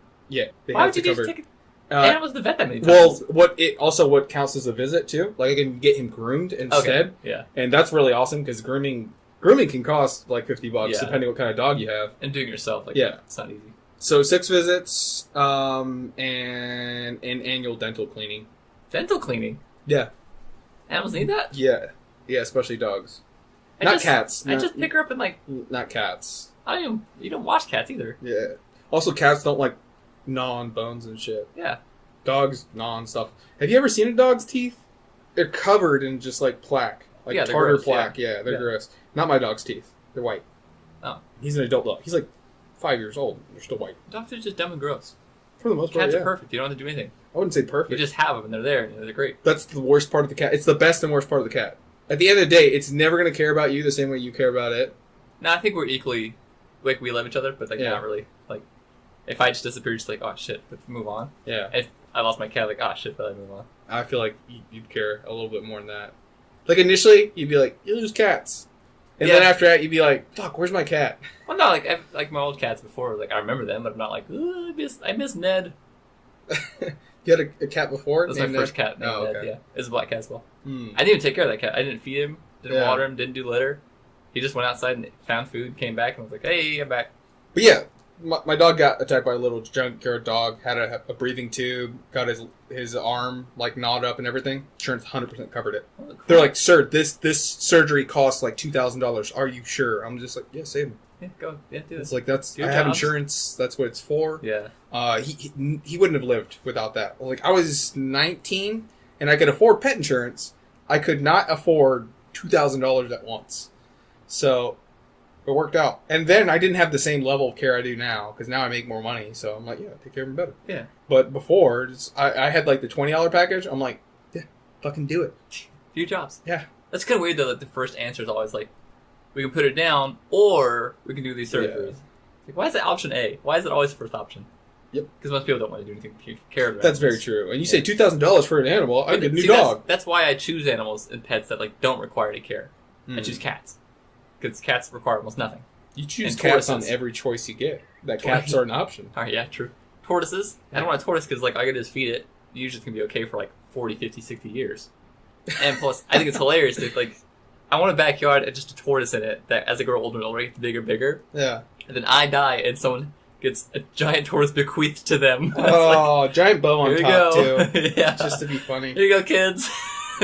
Made of steel wire. Yeah. So It's an the asshole. bow's not even coming off. It's not like they're getting any bigger. They cap out, right? They don't just keep growing until they die, do They they? eventually cap out, I think. Yeah, I would hope so. Anything grows for 100 years, it should stop. Except Yeah. trees. Except trees. Even then, Even trees cap out, yeah. depending on species. But yeah, like tortoise. I've always wanted a tortoise, and I want to get one now. So by the time I am super old, it's old too, and we're both just like, What if you end up an android and then you just got this fucking tortoise you gotta forever. lug around? Sweet. I get an android tortoise with me. You replace it over Yeah. time. Call it Shellback. Why show I that? can write it slowly Well, it'd be a cyborg. I don't know why we keep saying android. It's cyborg. until it goes full robot. And then they identify. Then it's a mandroid. Excuse me. My android tortoise cyborg identifies as a manborg.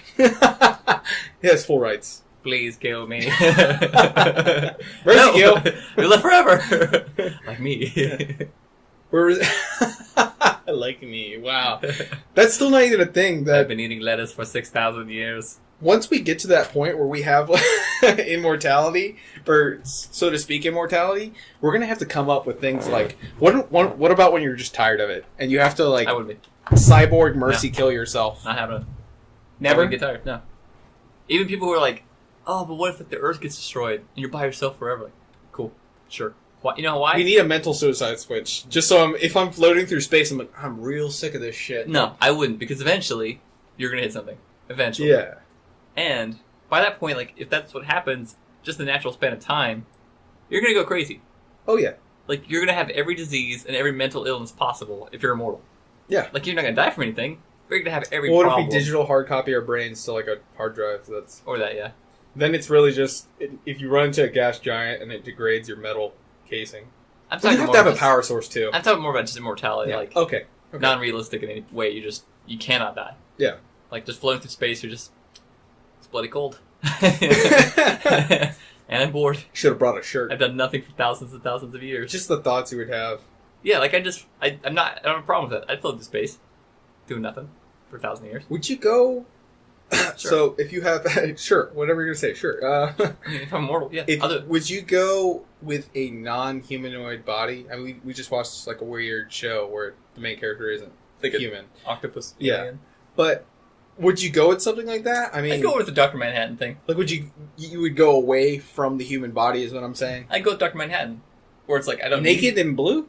Oh. and a giant dick. I think it's in the original version. He's not wearing pants where they're attacking Vietnam. He's just naked and his dick's out. He's almost always naked. And then The film in the film version, they put give pants on him, like a black man thong. Yeah, every so often, not all the time. Well, he's wearing the suit in the interview. But in select bits, he's wearing either the black man thong or a suit. Yeah, it's kind of weird.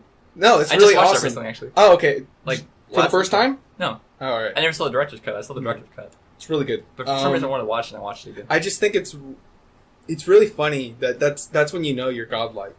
When you're so powerful, the choice to put on pants is to your own leisure. Yeah. It's like, what am I going to do? Cover my dick up? Yes. Vaporized Vietnamese people just walking through. I'm a giant person. Yeah, no, you said druids earlier. That reminded me of something. What? Don't you think there's ever been a druid who is just like, my spirit animal is human, so he just makes a bigger human? Like, you can't do that. Humans are animals, idiots. Yeah. Maybe all humans are just druid. I can't make a bigger person. That'd be awesome. Yeah. I mean, maybe. They transform into another human. If I get like a bigger wife, I can make a bigger person, but only that way. They become themselves as a druidic transformation. I'm really disappointed. He has bigger existential thoughts. Anyways, I'd go with Dr. Manhattan. Dr. Manhattan doesn't technically need to be in this human form. No. He just chooses to stay in it. Yeah. That's what I do. So if I don't need it, I'll go like Space Baby. You know, do that thing. Like 2001, like you fly around as a Space Baby, that bubble. Sure, whatever. Yeah. But if I'm like hanging out like around humans, I like the big clock. The big clock would be my spaceship. That's what I'd float through space with. Yeah. There's a spaceship they use in Hitchhiker's Guide to the Galaxy, the books.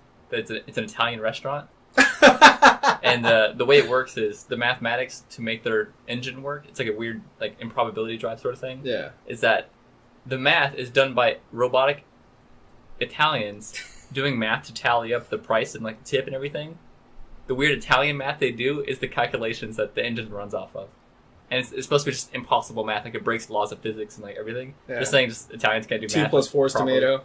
Yeah, like, shit like that. Yeah. Like, it just doesn't make sense. It's, like, the weirdest mathematics that you can't understand. Square root of a cannoli. Yeah, like, it's just the weirdest thing. But that's what powers the Italian restaurant to fly through space at, like, impossible speeds. That's great. Yeah, it's pretty weird. It's Hitchhikers. Yeah. I love that movie. I think that's the first time I saw... Zaphod Beeblebrox? What? The guy who plays Zaphod Beeblebrox. No, not him. Main character. He's in Sherlock. Plays Watson. I always forget his name. It's not my tongue. It's not Fry. A.K.A. Benedict... What? What? It's not Winston. No. Do you want to say Winston? Maybe. It's a very British name, but not British enough. I can't remember his name either. Yeah. It's not in my tongue, but I know who you're talking about. Yeah. That dude. It's the first time I saw him act. Really? And then later on, I was just like, I wonder if he has it in his contract. If you hire me, you have to hire Benedict Cumberbatch. Like, they come as a paired set. Oh. What? He played Bilbo. Benedict Cumberbatch is Smaug. There's like 5 different movies they've been in together. That's true, yeah. And I'm just like... Probably good friends. I hope they are. Who was in Doctor Strange? Was he Tilda Swinton? No, he's an agent of S.H.I.E.L.D. Oh, are you serious? Yes, I'm not joking. He's also... He's in that too? Yeah. He's an agent of S.H.I.E.L.D. in that. Sounds like you're saying he's an Asian of S.H.I.E.L.D. Do they have any Asian agents? Special Asian. Yeah, they do in the Agent of S.H.I.E.L.D. TV series. She's the pilot. Female pilot that's also Asian. I'm with it. Nice. Yeah. Cool. Anyways, Dr. Manhattan. Go with that all day. Because even think about this. Dr. Manhattan just leaves to go to Mars. And what to do on Mars? He makes a giant like glass clock thing. Thinks about time and the nature of human existence. There's always something to do. Yeah. Well, now apparently he's fucking with the DC universe for fun, so... Really? Yeah, he's like the main villain in Rebirth. Maybe. I don't know if villain or not. That's a big fan theory thing. Like, it also goes into that theory of the 3 Jokers, and a lot of people... Because I explained that there's a big time gap when they reset the universe, and they're like, oh no, this wasn't reset because the fans hated our storyline. It's Dr. Manhattan's doing... They said someone. They were like, someone didn't want to fight us at our peak form, so they reset us back 7 years, and now we're 7 years weaker because experience and time is apparently all the Justice League needed to be unstoppable. Or at least on par with Dr. Manhattan. Really? Dude, they have a pretty crazy lineup, and I'm not just talking about Superman and Wonder Woman. Justice League entirely. Yeah, because by then they're the... Extended? Unlimited? Unlimited. Yeah, they're at Unlimited, where all of the... world's heroes of different nationalities are also informed part of Justice League. they're like either honorary members or they're just organized at that point. They have a watchtower where they can beam down across the earth and put out fires and natural catastrophes and stop villains. They're organized, they work together, and they at least have communication with each other. And even if you're kind of like a rogue agent, there's still someone within that entire organization connection to you. Yeah, has a connection to you or you're willing to work with. Like, they could hate everyone, but that one guy, and it's like, hey, we really need you right now. It's the world. Like, you live on the world. You can't say fuck it on the place you live on. Yeah. So... And there's, like, bigger issues anyways. Exactly. It's like, I know you hate everything, but you don't hate the planet you're on. Yeah. And that's a risk. So you can hate the entire planet, but your hometown is on that planet. Yeah. So just save your hometown that happens to be on this planet, Batman. Well, Dr. Manhattan promised that he'd remove that piece, so... Yeah. I'm not helping. So that's the big thing right now. Yeah. I love that scene. That's a good scene. I love Dr. Manhattan. He's a cool character. If I had infinite time and that much power, that's exactly what I'd do. Not leave me alone. Make clones of myself so I don't have to deal with my loved ones. Yeah. Man, that'd be so useful. I haven't been at work. That'd be great. It's so long. I would do every job. I've been at work, but I haven't been at work. I would do every job. Yeah. There'd be one of me in every single thing. Yeah. Including you in the DC universe. And I would only deal with myself at those companies. Yeah. I choose to speak to your manager right now. It's just you that walks over and agrees with you. Oh, man. Fuck this guy. Don't argue with me. You can't. Alright. You know what I need? Yeah. Got it? Yep. Alright, great.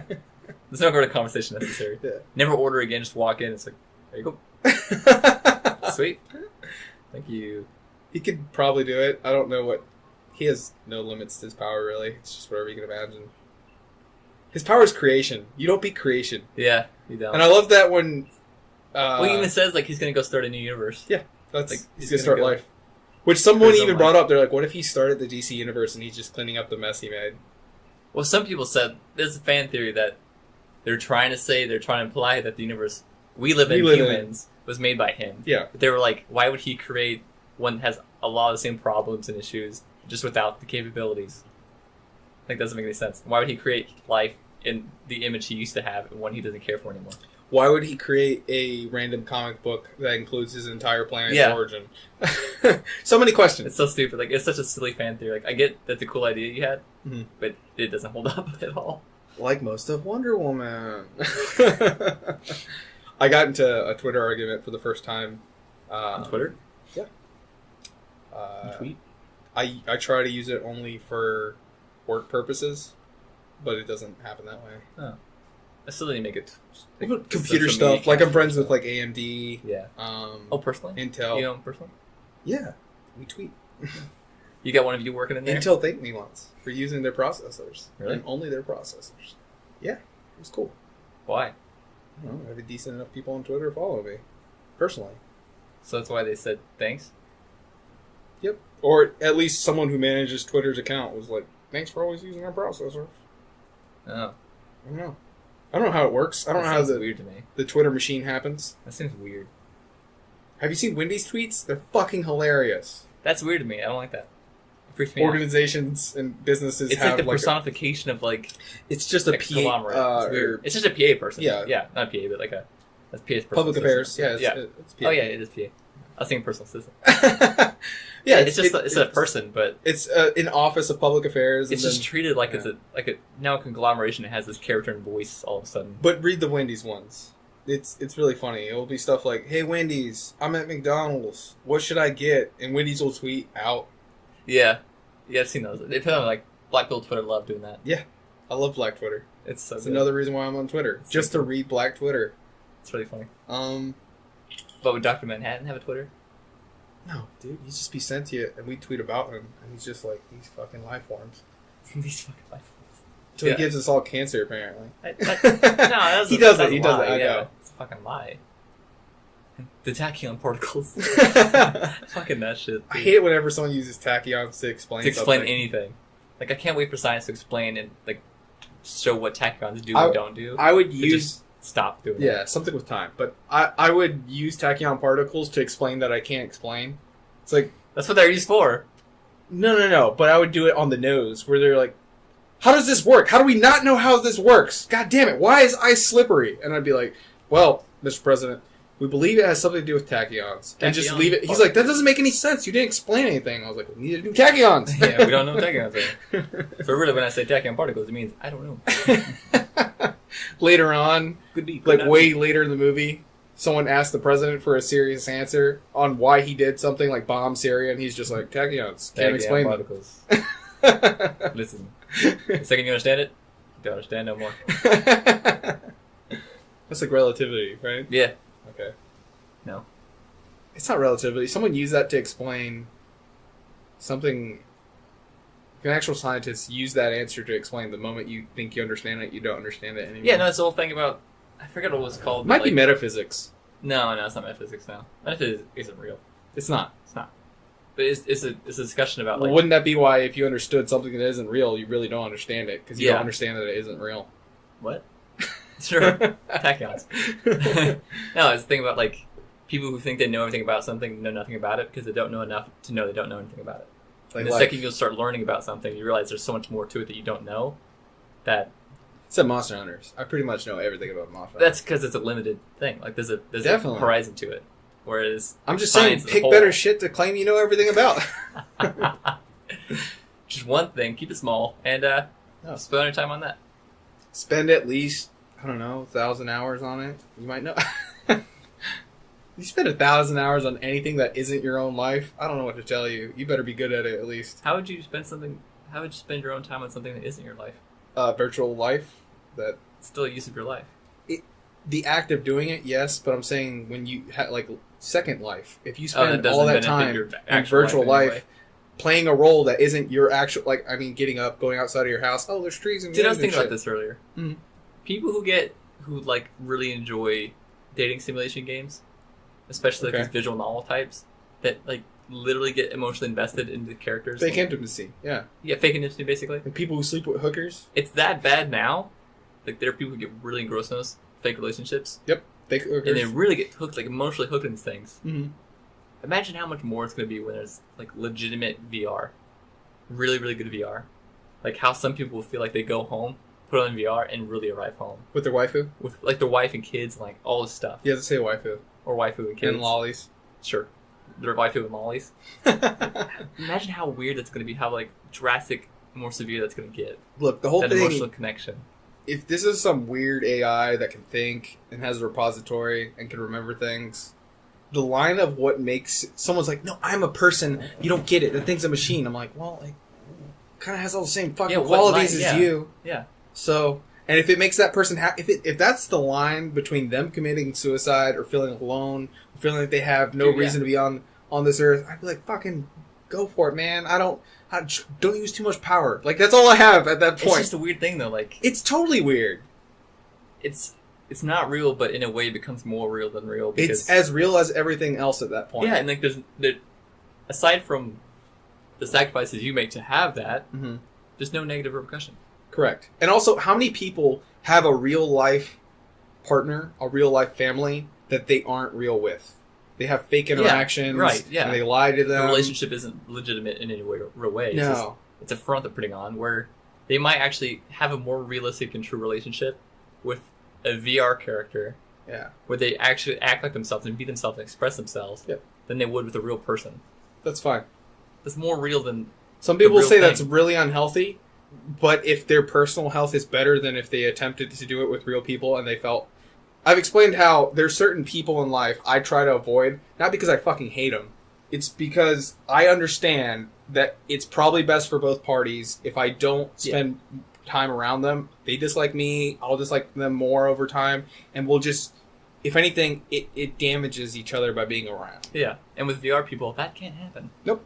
If you just don't want that, they're gone. I mean, it could if you have like a BDSM mod or something, but... Yeah, but if you have that, you're into it, apparently. Yeah, probably, so hopefully. Really, no harm done. Wait, what's happening? No! I've been pranked! wearing like a haptic vest. My sex robot! It's just mashing it.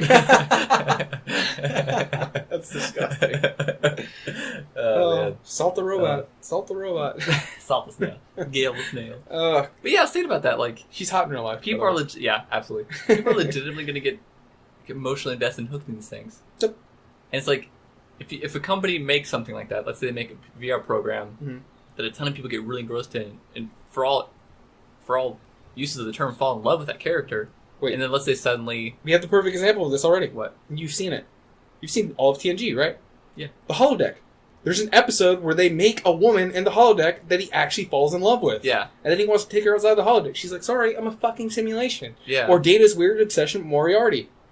That's a good point. Yeah, they get basically The hits heart holodeck of is what just I'm talking about. really good VR. AR. Yeah, AR. VR, AR, it blurs the line. Mhm. It's really good VR. Yeah, there is going to be people who don't want to leave. Why? Why should they? I mean, partially because you can't survive unless you do. You'll die. Alright, just make it AR and Just have some food. Deliver some food. Bring some food. Yeah, Yeah. get some food delivered. Get Domino's delivered. Fuck. I mean, I at know, least it's they're weird. active. It's not like you're going to get fat. They're Well, actually it's moving like a around. common trope you'll see in a lot of like escapism based as a theme things. Yeah. Where it's like Well, we the talk real about the world's trope- the sucky one. This, Yeah. This virtual one's the great one, the awesome one. We- People understand virtual one. It's a worn-out trope in Japan, and we talk about it as in not to do it, but that's just a realm reborn. Like, what would you do if you were able to ditch your lame life? Do you think that's the next step? A realm reborn? Yeah. No, and like evolution, I guess. It could. It's one of the potential ones. Like if they found a way to transfer consciousness to, I don't know, something. well, that's the whole, like, dot hack and SAO thing. It's the world egg. Yeah. So we have a world egg right now that could be born, and that world egg would be completely virtual of our own design, and we could input things to it.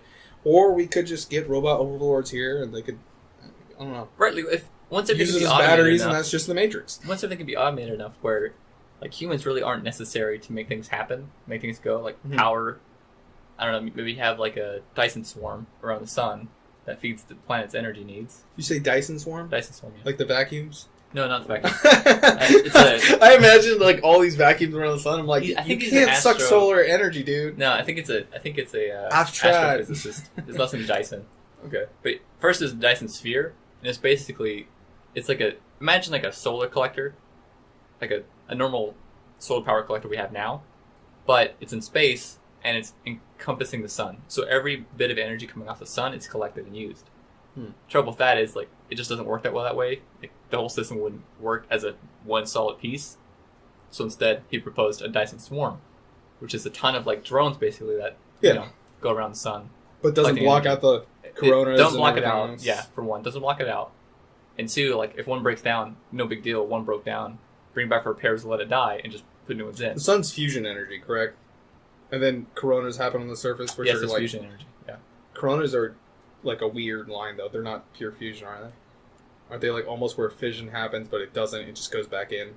Sort of, yes. Okay. I have to look it up. Yeah, because someone was explaining like, yeah, the surface of the sun where the coronas happen is actually the hottest portion. I'm like, what? The outside's the hottest? And they're like, well, the core is really fucking hot, but because the way that fusion works and how it's almost like it's an escaping ray of energy, and the corona comes back because of the fusion and gravity, it's hotter momentarily. It's hotter on the outside than Sure. it is at the core. Yeah. Which Possibly. we're saying the sun, but really that'd just be how any star works. Yeah, any star. Yeah. And so, for example, like one little patch of the sun, if we could gather all the energy coming off that bit, we could power all the energy needs of the planet for like a ton of time. Mhm. Now, if you can encompass the entire sun's energy output, Yeah. that's when you're. What if I make a really big flashlight to shoot that energy back at it? Yeah. You just redirect it all. This burn is just the a planet loop. away. Do I make a loop? No. But that's like so. Civilizations are categorized like that: 1, 2, 3, and 4. I think we're at 3 right now, and 4 is a galactic civilization that has no power need anymore. They've got a Dyson sphere something set up to where, like, the stars provide the energy until the star dies, and by then, civilization has such freedom of power and everything that Did you just play Star Citizen? No. Oh, okay. this is just stuff I've read about before. But by that point, the civilization has so much power and free time to develop this stuff, as long as they don't destroy themselves. By the time that star no longer outputs the power needs, they'll have the technology to just go to a new star and do it again, more efficiently, better, and by then too, it's a self-replicating robot. Yeah. So the Dyson sphere self-maintains and self-creates and self-propagates. Okay. So it's pretty much problem solved, and the biggest really motivation for anything is energy. Yep. It's all just energy being transferred, even through like the. Yeah, there's a name for it, but everyone's like, "There's no perfect system," or we haven't created a perpetual motion machine really yet. And that the same amount of input you get to it after kinetics and everything else, you get the same input once again to restart the loop. Yeah. Well, you want your always lose a percentage. A completely lossless system. Because you can't create energy. Yeah, that's not just a lossless system. You're gaining off of it. By the longer it goes, the more you would create until you reach whatever point you set as the limit. What? Because ideally... You can't create energy, though. No, I'm saying you're not creating energy. You're creating how much more you're not losing any, but... Okay, if you're looking at it as purely energy, I was looking at how big the system is, and that you would just create more Dyson spheres. And those yeah. If you're not losing energy, you can recycle the same energy. Yeah, that's what I'm saying. It's like having a battery that never runs out. Yeah, so then you would have the energy once transported back to Earth. You would need raw materials, too. But you would have the energy, and if you mastered fission, I don't know, maybe you could make raw materials at that point. We're getting into really sci-fi stuff. But if you had the materials, ideally, you could make more Dyson spheres, and then eventually you could harvest 2 suns, and then you would have enough for 2 civilizations, and they would just endless expansion. Yeah, it's just endless expansion, What was I talking about? How did I get to talk about that? Dyson spheres? Yeah. So if you had the unlimited maximized energy consumption, right? Yep. It wouldn't take more than a handful of people really to make sure everything's continuing just fine, and if things go wrong, you pull the right people out to fix the situation if they can. But mostly, if the energy needs are solved, you no longer need people to do anything, really. So then by that point, if everyone wants to live in a VR, AR thing where your brain's, upload to something and you don't really exist anymore, but why not? There's no other need. Yeah. Yeah, I guess that's what I was trying to say. If you get over the problems of, the how people say, you always have death and taxes.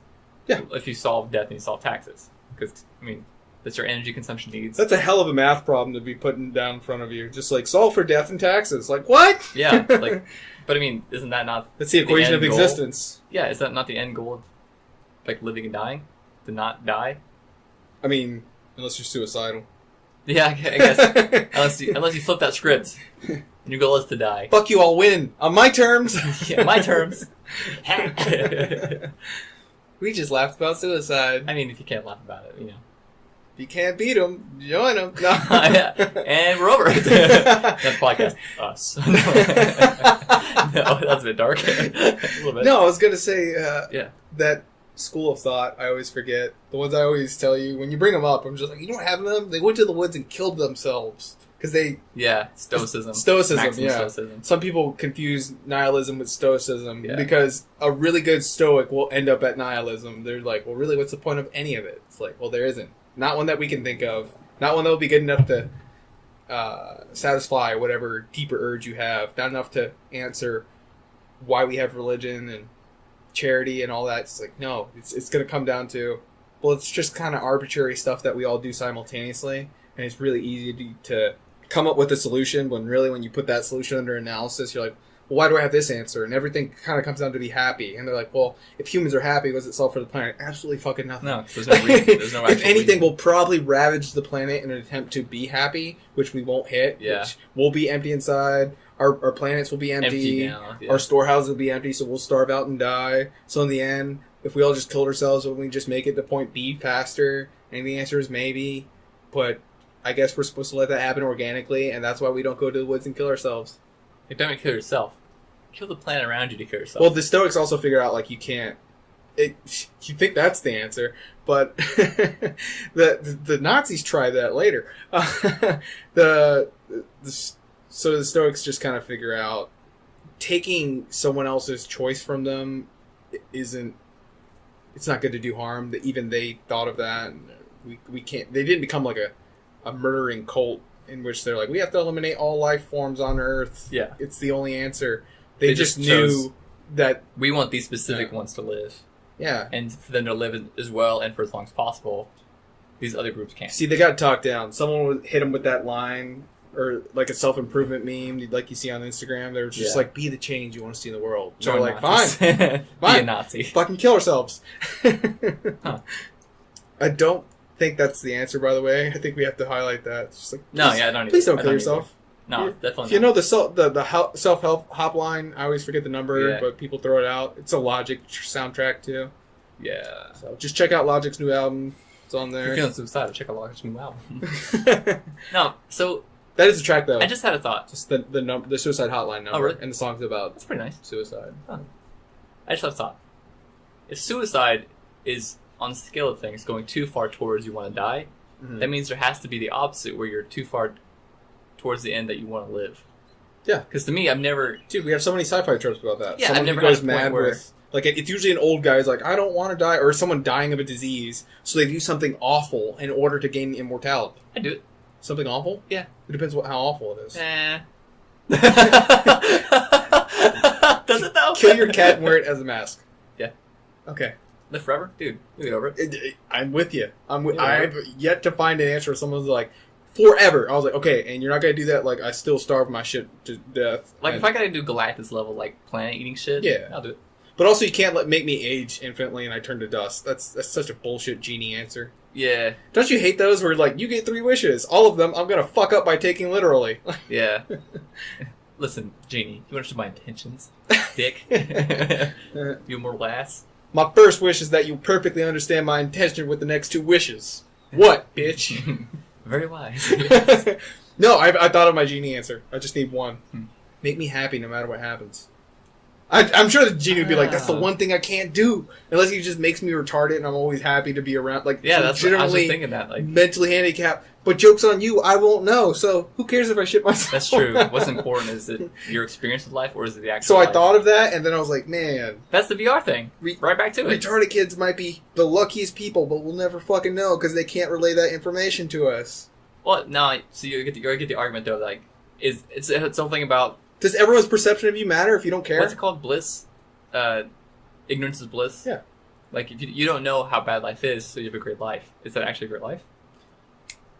I don't have the answer to that, but I do have something. You just proposed the inverse, so you're like, what's the other side of that pendulum? I asked my philosophy teacher something. It's the last thing I ever asked him. What happened? I left college. Oh, okay. He actually encouraged me to leave college. Really? Yes, and I will explain all in one story. Do you think your teacher in that career class that worked there just are at odds all the time? It's like, Rick, stop telling students to leave. Stop. We need to stay open. Like, you understand. They need to find themselves. They need to really understand why Dude. they're here. Rick, I get it. I get it. I know. They need to be here, though. We need them Let here. them find themselves at least in their last semester. Jeez. Rick, stop. After $75,000 is a perfect time to find yourself. Fuck it. It's not a quarter his mil. thesis is like convincing people to leave college in their best interests. Yeah. It's like it's terrible for them, really, but it's against their best interest. But with these small little guiding words, they'll do it. No, he wrote a book actually, and I'll plug the book after. But it's really interesting that a teacher wrote that book, and B, just it's an interesting concept for a book. I would have never thought of that, but. He's a philosophy teacher. Oh, that's right. The teacher who convinced you to leave college is a philosophy teacher. Who would have thought? Yeah. Or psychology. It's not your home ec teacher saying, like, fuck school.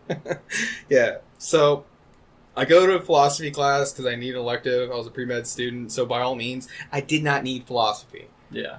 It was like intro to thinking or whatever. And Intro to thinking. He's one of those professors, like, laid back and cool. He's like, I'm not going to tell you to call me Mr. whatever his last name is. I won't say. Professor this. He's like, call me by my first name. Professor this is my dad. Like, he uses the cliche line. Oh my gosh. Actually really engaging, great teacher, Yeah. good cadence. And he's the one who's like explained to me, look, at this college where you guys pay all your parents pay this money, let's be honest, a lot of you guys didn't pay for this shit. If so, the state's paying for it. So it goes back to your parents paying taxes because all you are a piece of shit. Don't pay taxes yet because you're exempt for being students. So even before he gets to the whole explanation of why college is a hack, he explains why we're hacks just by being at college. Yeah. But then he goes into, at this college, there's a dean. And that dean has assistant deans. And those assistant deans have assistants. And those assistants make about $80,000 a year. And they have meetings, and they're like, what should we do? Put in bushes? No. Yeah. I like the bushes where Do they're the at. walkway. It's like, yeah, we should put down more rocks. I like the red and black ones. They make the trail look nice. They make stupid decisions that should be solved immediately, not like hardcore curriculum thing. It's more like the teacher thing, and that gets approved by like a head teacher. The immensely inconsequential decision. Yes. Or they'll decide who gets tenure, which is kind of an important decision, That's but really important. could be done democratically amongst the other teachers. Yeah. Or hell, make the students vote for it. I don't fucking know. I'm just saying they make a lot of fucking money for what they do comparatively, because at one time they got a piece of paper that said they went through the same hazing process. It's this weird intellectual hazing process at a huge price. Yeah. to get a paper to one day do the same thing to someone else. So it really is, you're going to hate it, prison sex mentality. It is, yeah. So, I also don't like that word. Yeah, if anything that is close to getting fucked, it's the financial student system in America. Yeah. Because you have to pay for your own, like, time. I mean, not even prostitutes do that, so... True. Maybe I'll prostitute my wife for how much. So he gives that explanation, and I think about that, I'm all about it, and I make a decision to leave college and just work more. So I go overtime on my part-time job, and I'm working at Olive Garden bussing tables. And it sounds shitty, but I was actually making a considerable amount of money for someone. Like, you'd think bussing tables wouldn't make you that much money. Yeah. I got paid more than minimum wage in the state. So it was like $7.25, which isn't a lot at the time. And then I would get tipped out by all of the servers who got tips their entire shifts. And I was like the head bus boy, so I could send the other ones home, so I could just be the only one who got tipped out. It's a really terrible system that I took advantage of. Took full advantage of. Multiple times. Yeah. And I'm living in Georgia, so rent is dirt cheap. So it was very sustainable. And I did that for a year. But what's the point? Exactly. So I had this thought. I'm thinking of my professor's question. I'll go ahead and throw his first name out there. Jack. I'm like, man, if for some reason philosophy and just random bullshit from biology stuck with me more than anything. It fucks you up. Yeah, it fucks you up because it really was an intro to thinking. He's like, I if anything, I'm going to teach you a bunch of lessons that old guys had, but really they were the best old guys for their times.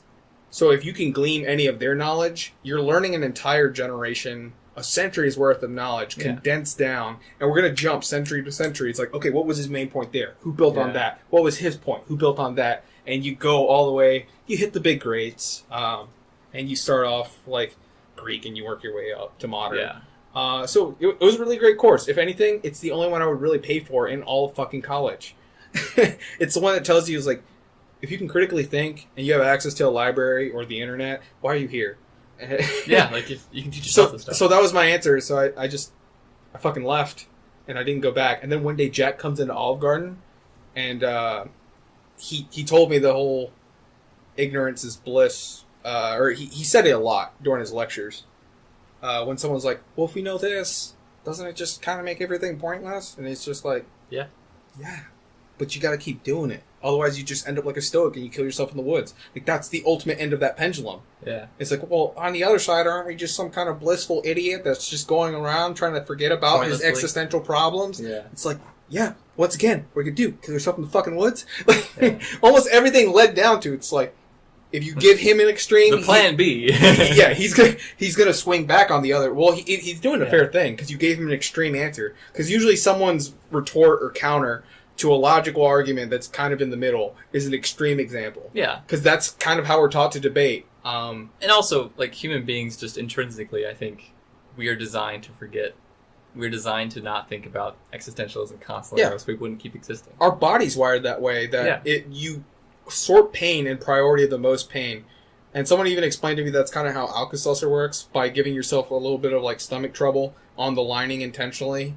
You'd forget about most kinds of pain, except for tooth pain, because it's right by your fucking brain, so you're not going to bypass that nervous system. It's got a short path to travel, so it usually trumps most things. Brain pain trumps, or tooth pain, which is relatively brain pain, will trump some tiny tearing in your stomach. It's not tearing; it just irritates it. Getting back to my point, I asked him, "Did you tell us that ignorance is bliss?" Because by the inverse property, if is knowledge suffering? Is that the inverse? Basically, but I did it because I had a whole year to think about this. I had a better turn of phrase. That's all philosophy is, finding a better turn of phrase. No, because he was essentially because he would also say the devil's in the details. Like, if the devil's in the details, by the inverse property, it's God lying in ignorance, and if ignorance is bliss, believing in God is just not knowing how fucked you are. And he's just like, I can't teach you anything else. Like, that was his answer. Yeah, lesson's over. He's just like, that's done. You're caught up to where I'm at. He's like, from here, you just use Boolean logic, inverses, try not to give any logical fallacies in arguing with someone else, use dialectics, which I've tried to use that method, use the scientific method, use these series of tools, and then try to find extremist people within history and see where their extremist ideas got them, what were their pitfalls, what were their successes. Yeah. It's like, just try to avoid that shit. find stuff they took too far and go one less than that. Like right now, if you didn't like President Trump, you could use that same method of just like, he's an extreme version of what? And if you associate that with greed, of pride, of whatever it is, and you're saying, okay, well, that ultimate version of greed or pride, it's min-maxing, essentially. Yeah. It's min-maxing in a personality. It's min-maxing in a lifestyle. And you're saying, okay, what are the fruits of that? All right, what are the negative effects of that lifestyle? And are those fruits worth it for me if I want that? Yeah, or can I just apply this at a smaller level and accomplish whatever task I have at hand? And then you'll kind of give yourself a framework that if I want this output, I need this input for this long. I don't know, man. It's kind of how you tailor yourself, your personality, and your actions to get the resulting life you want. I just want my android body to live in a VR world from a cat with other cats. You know what you have to do to do that? A, be able to afford Android parts. B, keep yourself an open mind to Android parts. I don't know. It's a very short list. You just need money. The current list of things you can do to achieve that are very little. Attain money? Be Donald Trump. He's going to beat us to Android Town. Dang, right. It's going to be Android Trump. Do you think the hair will be the same? God, I hope It'll be so. metal. That's what I'm saying. I'm like, just metal hair, but the same exact everything. Like, he could have gone with, like, long flowing hair, but instead he's just like, nope, don't. If it ain't broke, don't fix it. Donald Trump, if anything, is not broke. I was going to say something mean, but there's no point. No. I mean, it would be funny. It'd just be like, okay. He's still the president. Technically. I was thinking this the other day, because someone was talking about how unlikable they felt the vice president was. Pence? Yes. And I was like, do you think he got that as insurance? Like, he knew a lot of people didn't like Pence. I was like, there's no way they're shooting me if this guy's next. Well, that's kind of like, if you look at history of who presidents chose for vice presidents and why, there's a lot of, like, they're not chosen because in case of worst case scenarios, they'll be a great president in their stead. Yeah. They're almost never chosen for that reason. You think they should be, they're not. Or you would think that maybe whoever the runner-up candidate was should be the vice president. Because they have very different ideas, but, you know, a little bit if they can find a way to work together on things. Yeah. Like, they're coming from two very different perspectives. Some yin-yang shit. Yeah. Land in the middle. Yeah. Where the ultimate say goes to for one, because that means, you know, the people all chose that person, all but the majority. Do you think it'd be too much of a madhouse to require it to be bipartisan at all times? Like, if you get a Republican president, you have to have an equal opposite? I don't know about equal, because then you wouldn't be a vice president. You would just have co-presidents at that point. You would just have a head of each party, and they'd probably legitimately gridlock each other all the time. It's too much. I think it'd be too much to ask of government systems and people, human beings. Yeah. Like, the amount of cooperation and wisdom that would require to make that happen. So, what I'm hearing is we need to take all of the ancient wisdom of philosophers, metaphysics, religion, condense it down, teach it to robots, and then make them the overlords, and strictly enforce the rules that we've taught it. No, actually, because we want to break the rules constantly. And the rules change. We'll set rules, then want to break them then ourselves. Don't we deserve the restrictions that we taught the robot overlords? Because all of our human race has come together on the logical guidelines on how to be a decent human. But we all disagree on what those guidelines are. That's why you program it to come to the best possible answer for us all. They just get the Stoics. They're like, go kill yourselves in the woods. Yeah, that's what they say. Kill yourselves so we kill you. That is the only answer. That's actually right. Or make our batteries. It's kind of likely, actually. Like, a robot would see, like, the best case scenario would be not to exist. I'd give that answer before, though. I was like, but if it's truly bettering us in every way, it just... Deep thought. It deserves to exist over us. From Hitchhiker's Guide to the Galaxy? The giant robot? Yeah. Is it a whale, by the way? Yeah, it's a whale. No, I thought Deep Thought just was shaped like a whale. No. It's shaped like a giant head. It's sitting like this. Oh. I don't know why they look like a whale to me. Like the whale emoji when someone like doesn't give a shit about your argument. It's not really one emoji. It's like the one that's made with a series of other punctuation marks. Yeah. You use a U, and then you use a big series of like underscores, and then use another U, so it's like it's got its eyes closed. And it's just indifferent to your fucking life. Like the universe. Like Deep Thought. Like Deep Thought. Deep Thought! Is Deep Thought really the answer, though? What? Like the ultimate life form. Shadow the Hedgehog. God, I hate you so much sometimes. That answer right there. The worst possible. No, Maria is the worst possible answer to Shadow the Hedgehog. Maria. Maria's the stupid human that's just like, Shadow, give them a chance to be happy. I'm like, really? That's all you give him at the end of his, like, watching you die? It's like, no, second shot. I got a video to show you after this is over. About Sanic. Oh, God. Yeah. No more Sanic, please. Oh, yeah. You seen Sanic Underground? No. It was a really bad series that followed the initial really bad series of Sonic Adventure. Or not Sonic. What was the 90s cartoon one called? Was it just Sonic? I don't know. I think it's Sonic Adventures or whatever. I've always been okay, so I'd never watched Sonic. You're like, I'm not autistic. I don't watch that. If I'm an android, an immortal, whatever. We covered that, I'll right? Watch it. I'll watch it. Yeah, we totally covered that. Yeah, how autistic people love Sonic. Yeah. Sonic. Just a weird, I don't know. What about a draw that, like, got that audience? There's the Sonic name game. Have you ever played that? No. Well, we won't say your name on here, but the Sonic name game is entering your first name followed by the words the hedgehog afterwards and seeing how many autistic drawings of you. Or has someone made their own original Sonic character to it? There's 3 for mine. Ooh, I want to see mine. I'll find it right now. Should we pause the recording while you look? Or should we just end? we went pretty existential. We want to be robots. I want to live forever. I want to be Dr. Manhattan, basically, with a tortoise. Can you be Metasonic? Who? They're Robot Sonic. Sure. Okay. Do I get robot chili dogs? I want to kill myself now. Stoicism. Stoicism takes the day.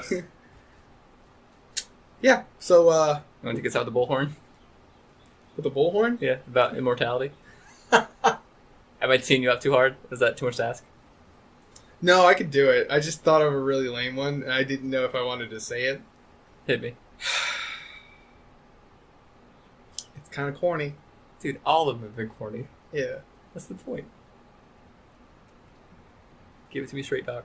You're going to make me laugh, which makes it more difficult. So I already have to cut all the pauses for it. Leave it. It's right. It's tension. It's building. Expectations are rising. The bar is being set. Folks, if you want to live forever, find a friend to podcast together.